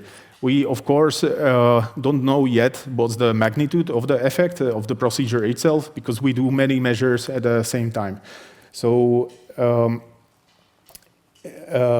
again, I just here I wanted to show you that there was in our data significant reduction of the defibrillation events, and there was the same effect in ischemic, non-ischemic, by unilateral blockage and bilateral blockage. Anyways, we decided to conduct a randomized study, which is a multicentric study called a Gangster trial, which stands for Ganglion Stellate Block for Treatment of Electric Storms. It is an investigator-initiated academic study. It is randomized, placebo-controlled by a sham procedure. It is blinded, so only the operator who is performing it hopefully knows if he's doing a sham procedure or not. And it includes patients with electric storm before ablation or after a failed ablation. And the endpoint is more than 50% reduction of VT burden. So currently, this study includes 3 centers and randomized already 36 patients out of approximately 160. And it is open also for other centers, so whoever would like to join can contact me. I'm the PI, but there's no sponsor, so I can promise only blood and tears and nothing else. So let's see now, hopefully. Okay, so let's see now a short video how this procedure is done.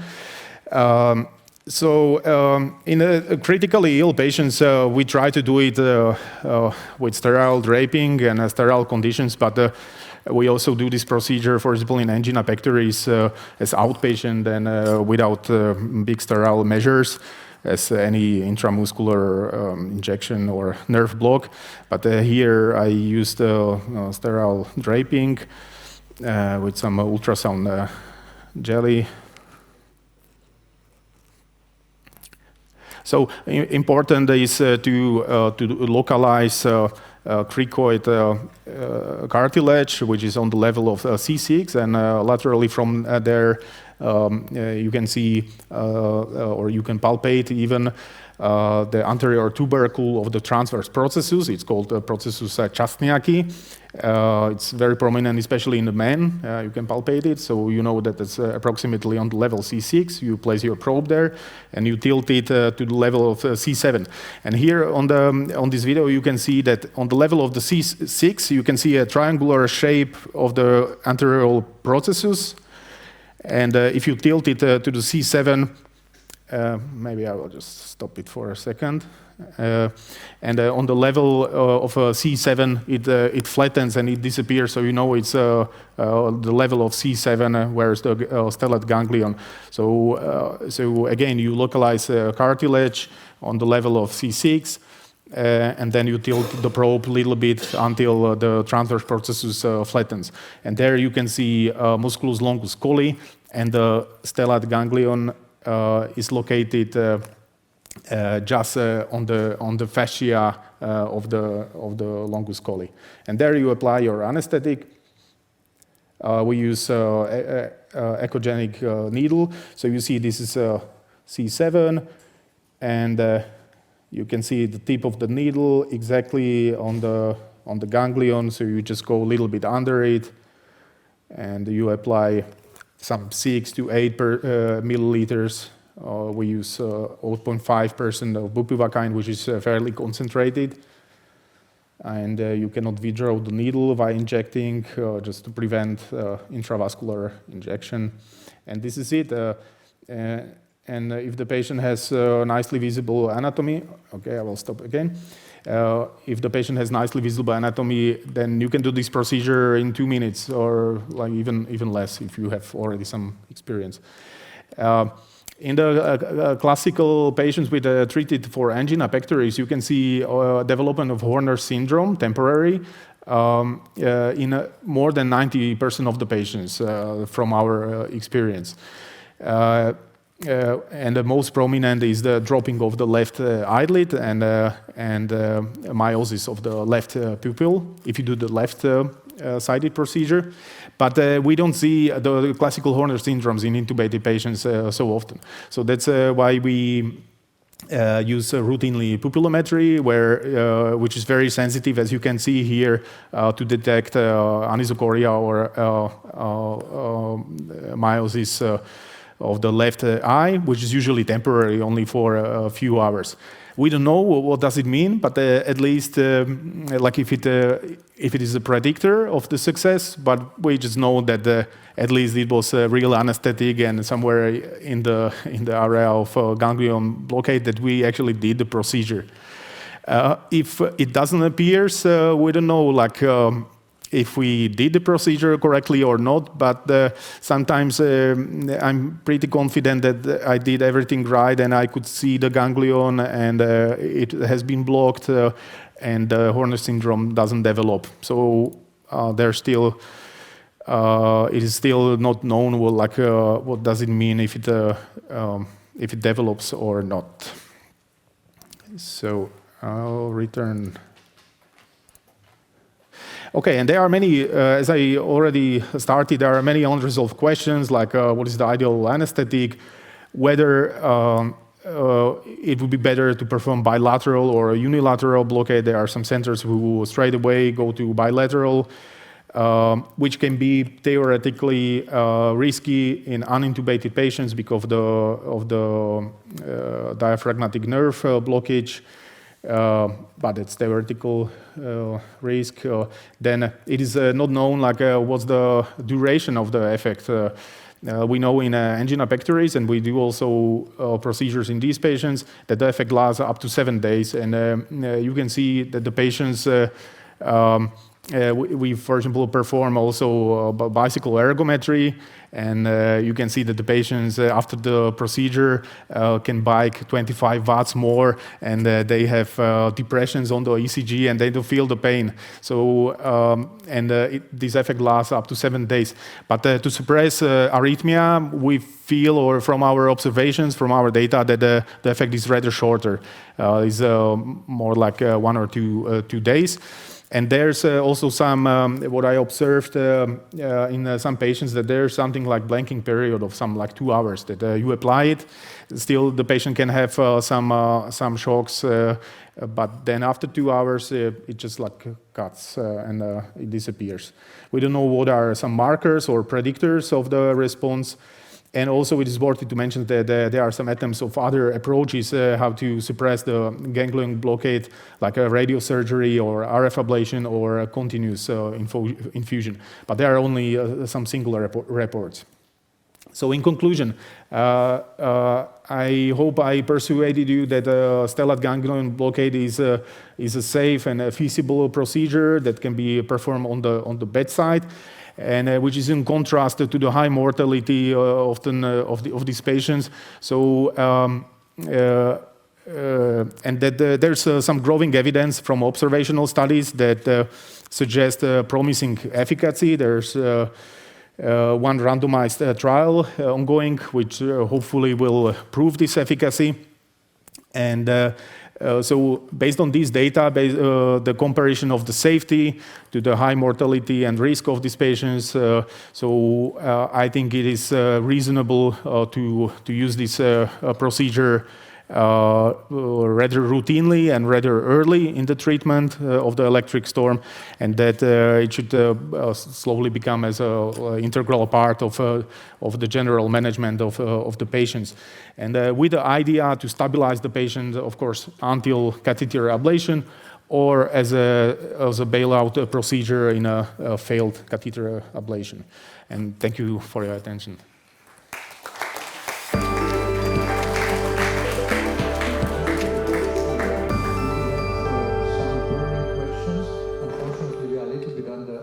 With the time. Just a very short question. Continuous blockade, do you feel it's meaningful, maybe to stabilize the patient during the ablation, targeting substrate ablation? Do you have some experience with that? Actually, we didn't do in any patient this continuous blockade. There has been only some case reports. What we do sometimes is repeated blockade after a few days when we are really desperate and nothing else helps. And usually then with a repeated procedure, we also do bilateral blockade. But I can comment on the continuous blockade. Thank you very much. Right.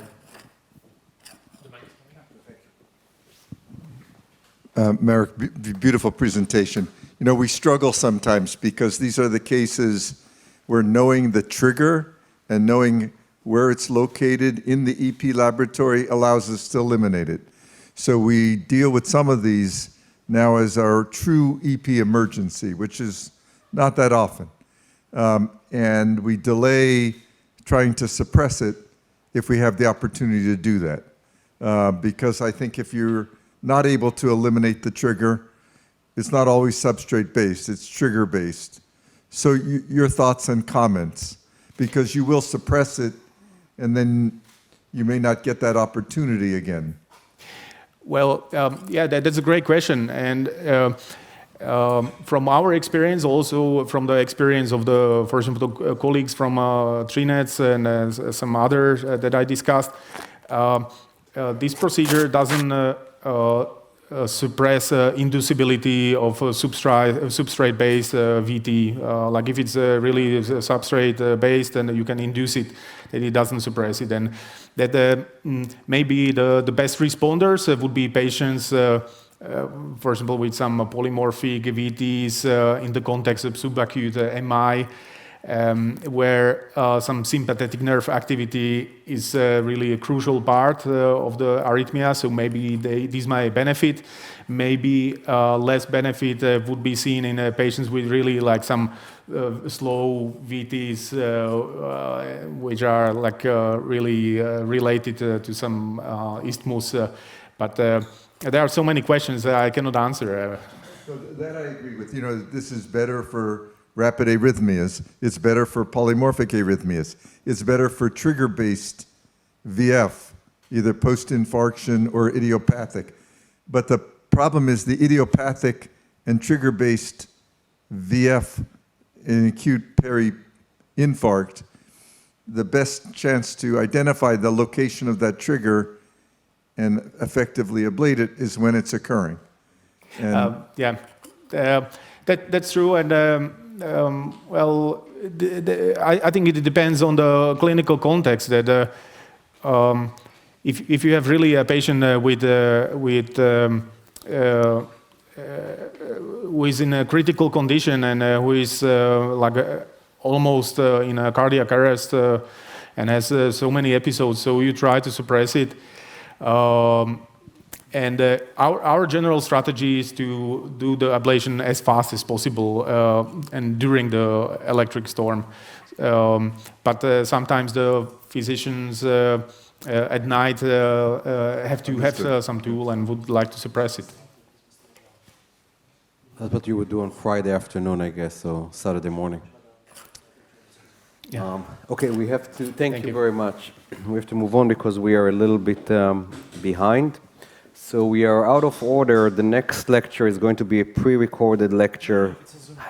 Oh, it's a Zoom actually. Okay, so it's a Zoom call by Carsten Israel, and he's going to talk about optimizing device programming in VT patients.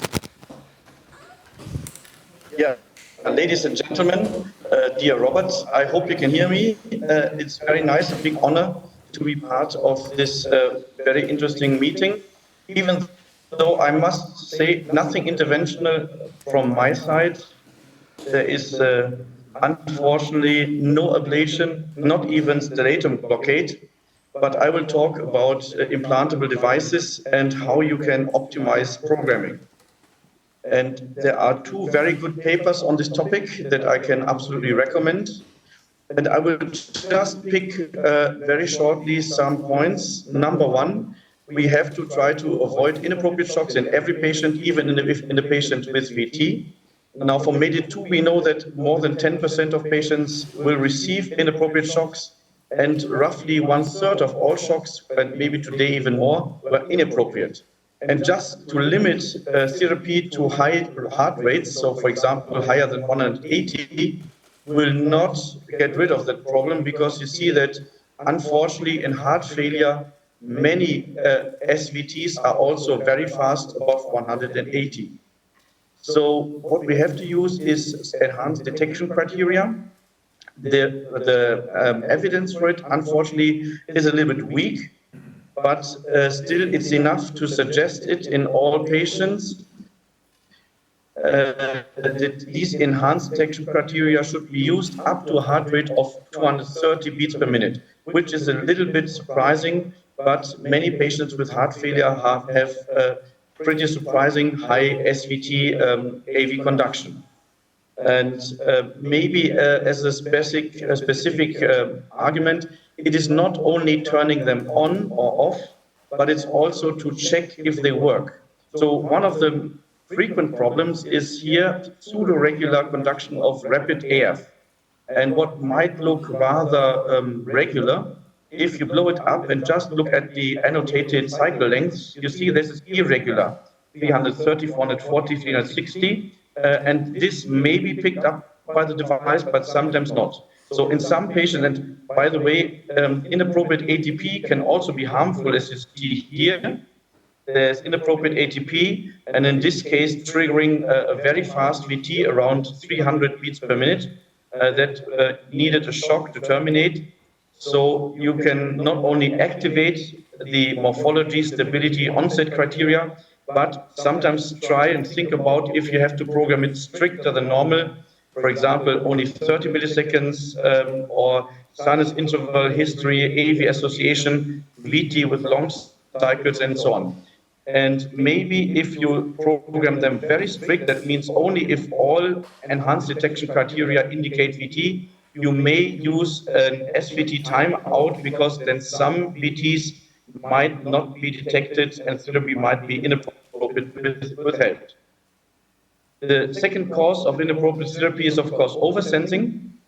And there are many causes for it, most frequently T-wave oversensing, as you can see here, which can be dealt with rather easy with so-called T-wave oversensing detection algorithms.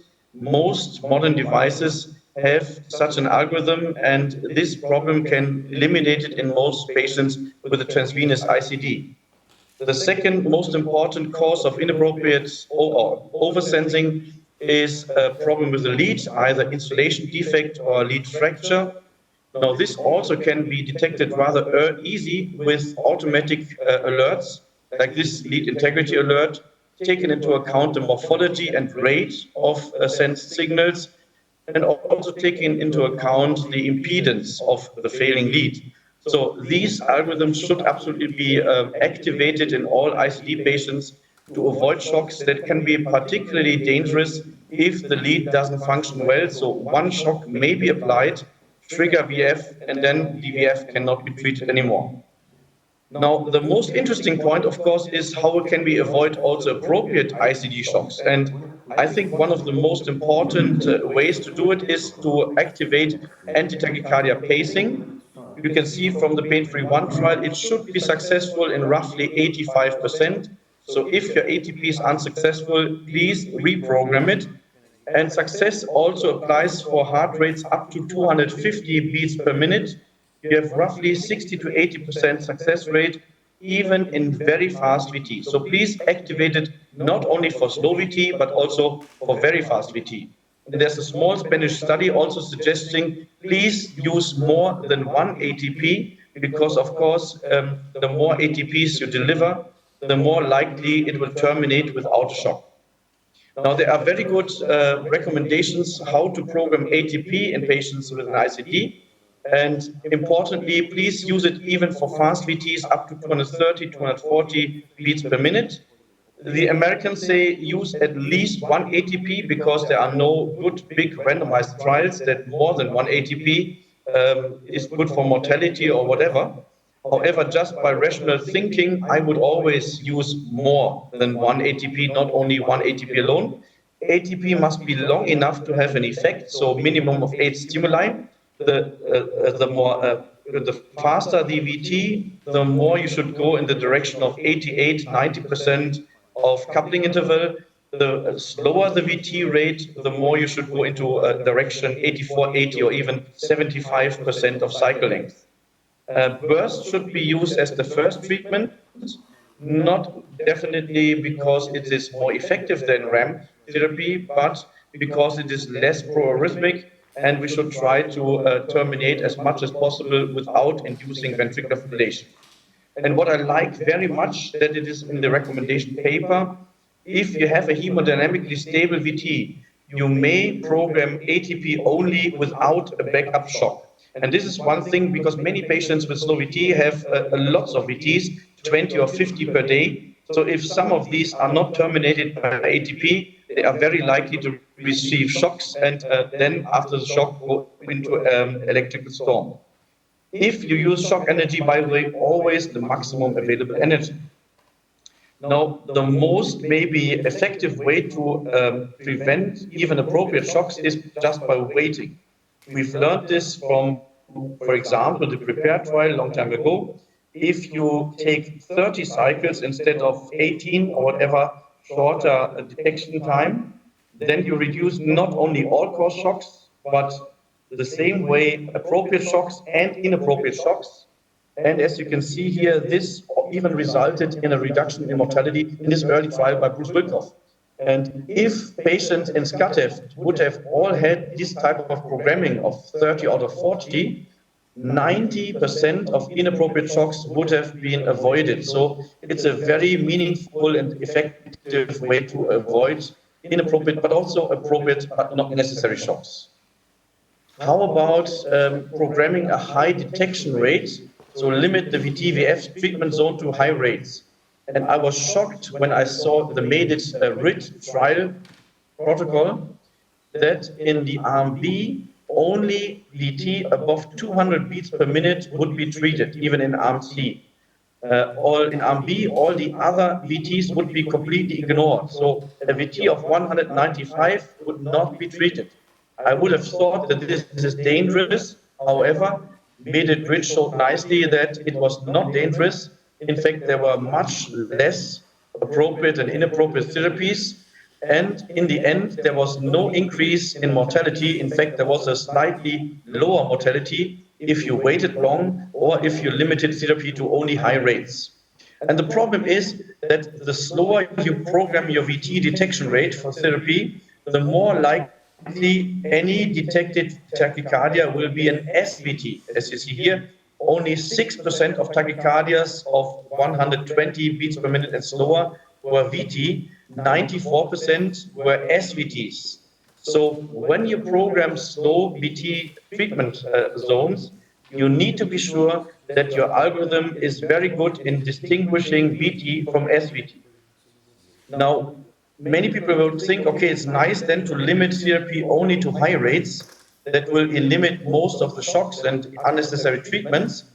I have here just a nice example.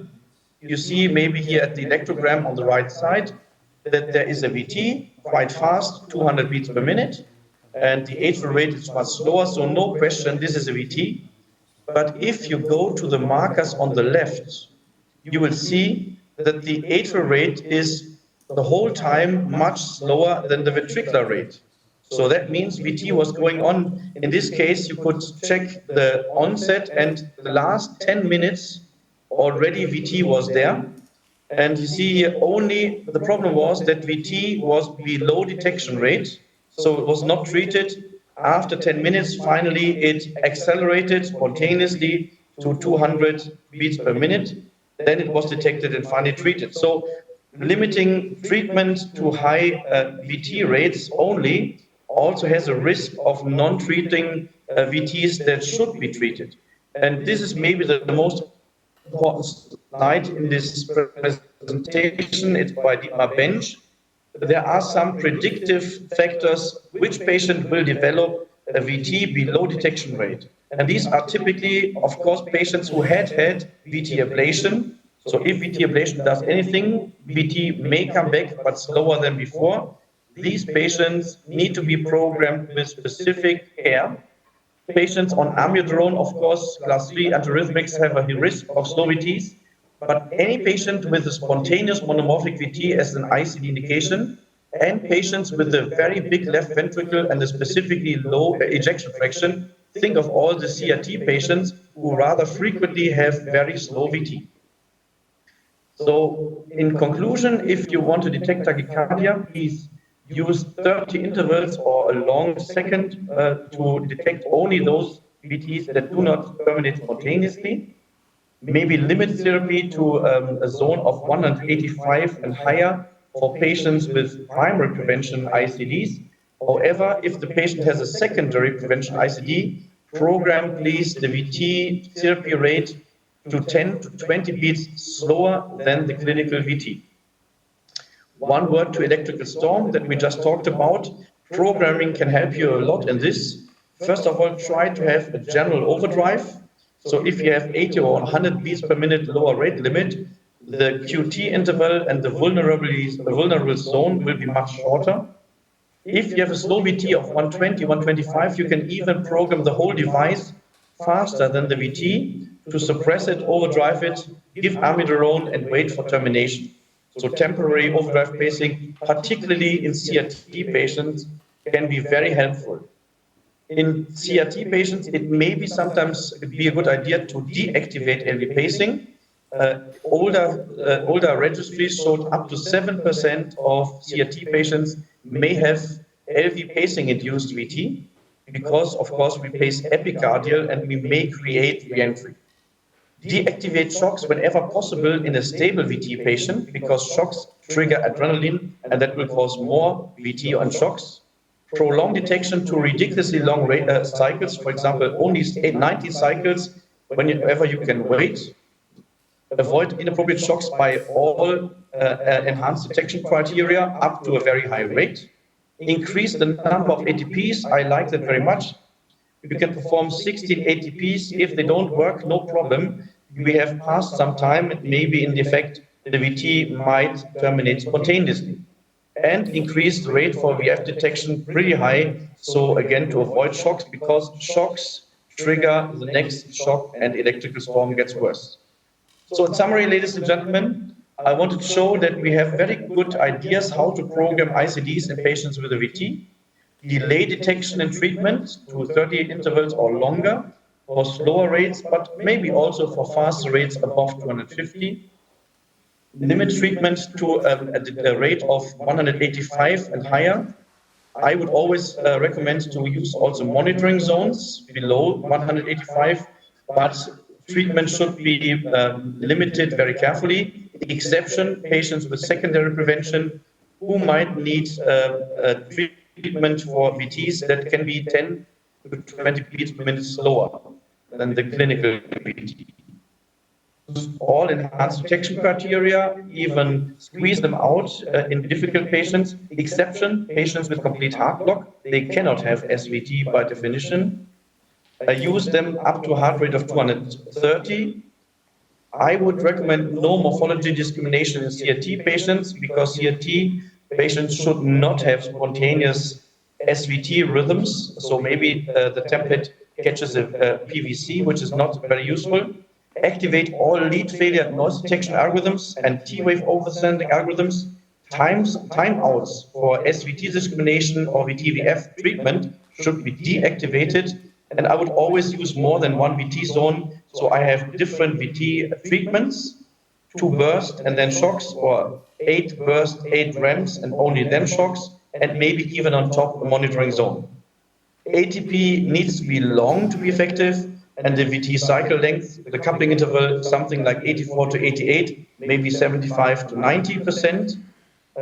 Activate burst before REM, and try to use them as high as possible in patients that are hemodynamically rather stable. So shocks, if they are used only in a very high rate and only with maximum energy. And I would very much recommend the papers I just showed you, also this one I was writing. So what I just told you can be translated exactly for Abbott devices, Biotronic devices, Boston Scientific, Medtronic, and Microport. So these are very clear-cut recommendations how to optimize your ICD. And with that, thank you very much for your attention.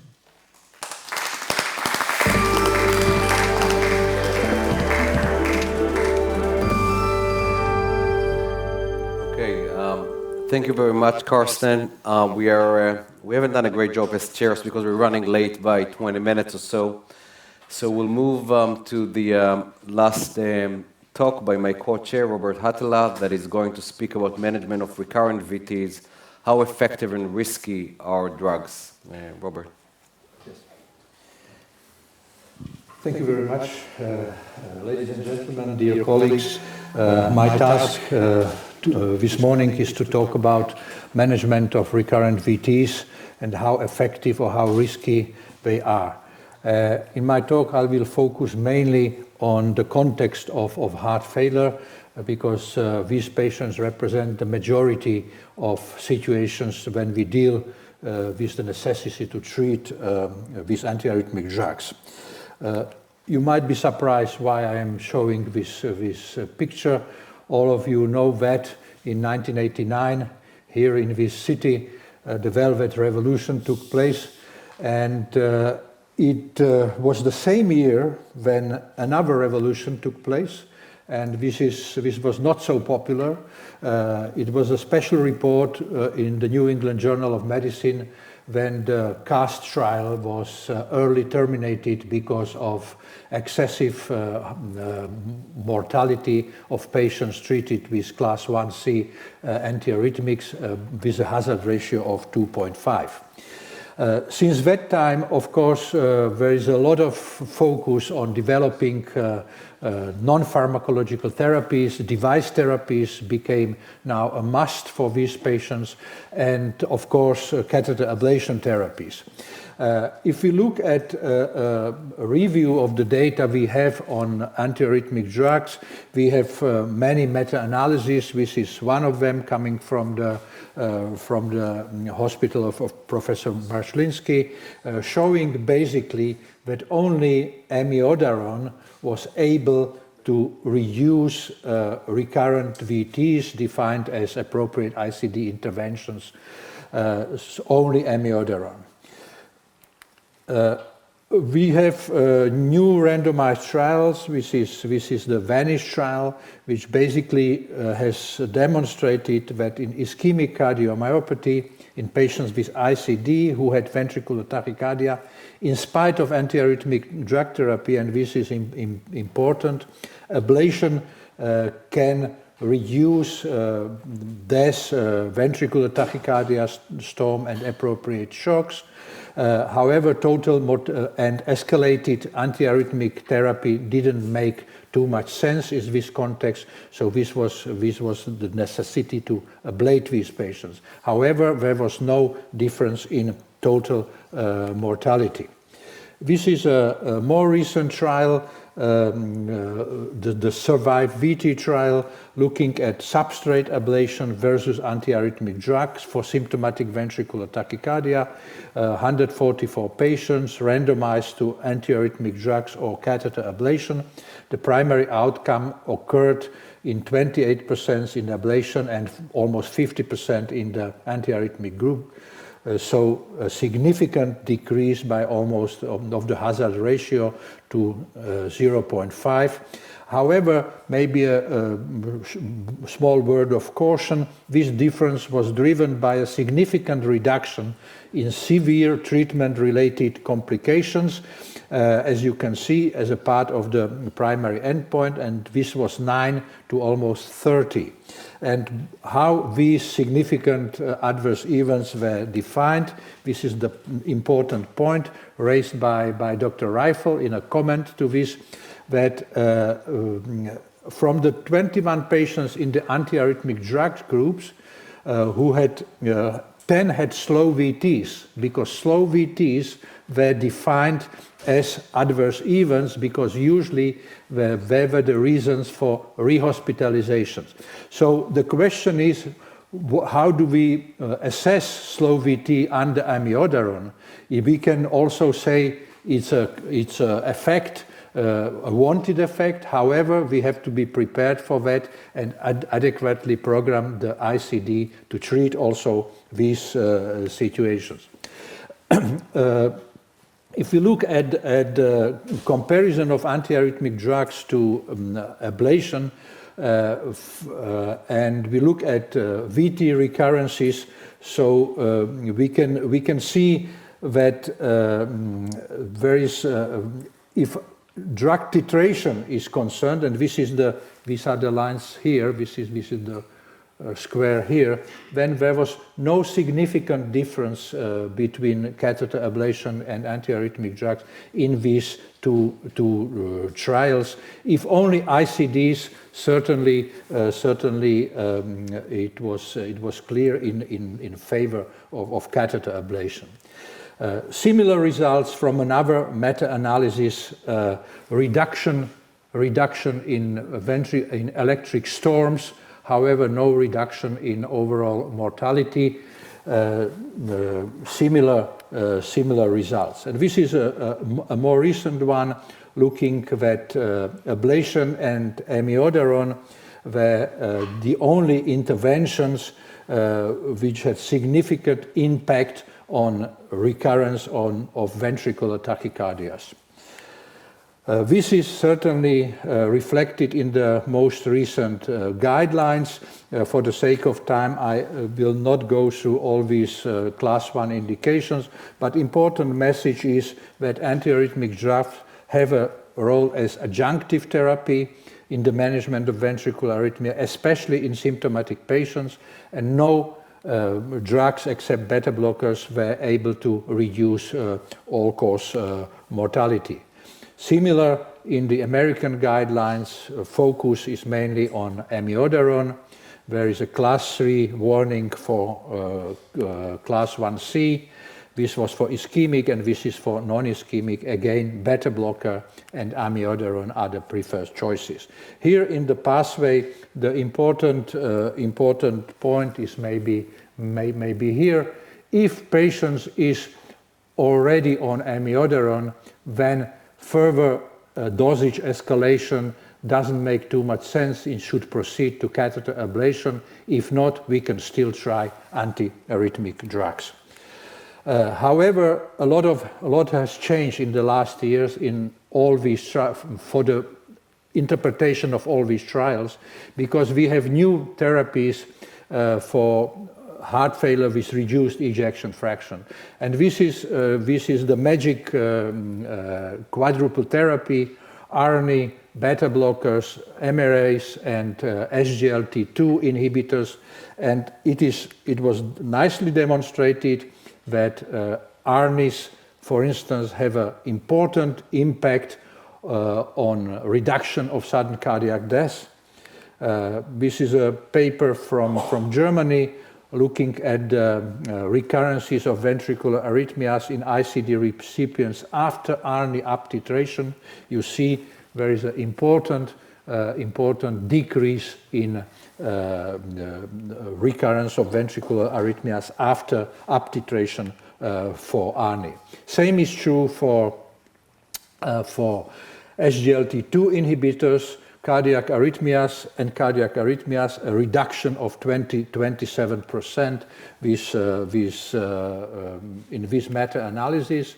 And this is the effect of dapagliflozin on ventricular arrhythmias and resuscitated cardiac arrest. As you can see, the effect becomes evident after approximately 6 months with a clearly divergent curves. So another meta-analysis, reduction of sudden death by almost 50%. So to summarize this, we could say that amiodarone plus beta blockers at appropriate dosages have the best evidence for efficacy, but if VT recurs on therapy, further escalation is rarely of benefit. Antiarrhythmic drugs acutely used for bridging to catheter ablation. Here I would maybe make a point with landiolol. It's an IV ultra-short-acting, ultra-selective beta blocker, which is also in our experience effective also in arrhythmic storms. But quadruple heart failure optimum medical therapy has important antiarrhythmic efficacy, and this should be kept in mind as a crucial step to prevent ventricular arrhythmias. Now, what is the practice with antiarrhythmic drugs in Europe? This is a survey by the European Heart Rhythm Association, and the problem is that the availability of various molecules is very different across European countries. As you can see, the best available is amiodarone. For instance, the least available from the relevant antiarrhythmics is procainamide, which is available only in about 1/3 of the countries. As far as usage is concerned, amiodarone is the clear leader for all ventricular tachyarrhythmias in heart failure patients, both ischemic and dilated, and also in patients with PVC-triggered ventricular fibrillation. However, I think the community of cardiologists is aware of the possibilities of catheter ablation, and the majority of them considers ischemic etiology for ventricular tachycardia as a clear indication for catheter ablation. In ischemic, it's very different. In non-ischemic and certainly inherited is very rarely indicated for catheter ablation. Let me, a final word with our patients 3 weeks ago. This was a 70-year-old patient, post-MI, with a DR pacemaker who was dependent, heart failure worsening during the last 2 years with a drop in ejection fraction for 45 to 25%. Unfortunately, our colleagues, interventional cardiologists, have decided to open his CTO. So they opened the CTO of the circumflex artery, and shortly afterwards, incessant, not so surprisingly, an incessant VT developed. The patient was transferred to our department. We have stabilized him with a combination of amiodarone, landiolol, and propofol sedation. And here's the Japanese, landiolol is a Japanese beta blocker, and there is a small study showing that for 2 days, about 80% of patients put on continuous landiolol are VT-VF free. It has the advantage that it has a relatively very little effect on blood pressure. However, after a temporary stabilization, again, frequent ventricular recurrences, we have tried to solve it with ajmalin, but of course, the final solution was catheter ablation with termination of the tachycardia and afterwards with a substrate ablation of the scar in the posterolateral area of the left ventricle. So, ladies and gentlemen, let me conclude. Acute antiarrhythmic drug administration of VT, the main role is bridge to ablation. And for long-term prevention of VT recurrences, I think in heart failure patients, the key role has the optimal drug therapy of heart failure, the magic quartet, and antiarrhythmic drugs are considered as useful adjuncts. However, with this slide, I would like to thank you for your attention. Antiarrhythmics can't quite retire. Their work is probably still needed. Thank you very much.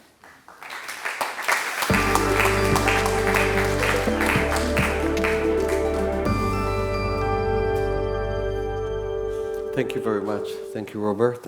We are running out of time. If there is one question we can take, the rest we can speak in the coffee break. Any questions? No. So maybe Frank, you want to say one word? Can you put the slide on? I put it in here. Maybe it's a reminder that while we're enjoying Prague and this excellent meeting in an intimate fashion, the International VT Symposium is going to happen this year. This year it's in Philadelphia, in October 13, 14. It's always one of the best events in EP of the year, and everyone is welcomed. Frank, remind us, is this going to be virtual too, or it's going to be in person only? We're still to be decided. It'll certainly be in person, and whether there'll be a virtual component and exactly how that will be established, still to be determined. Okay, so everyone take a picture and save the date. Thank you. And let's enjoy a coffee break. We'll be back here in 11:15, is that right? Or 11:20?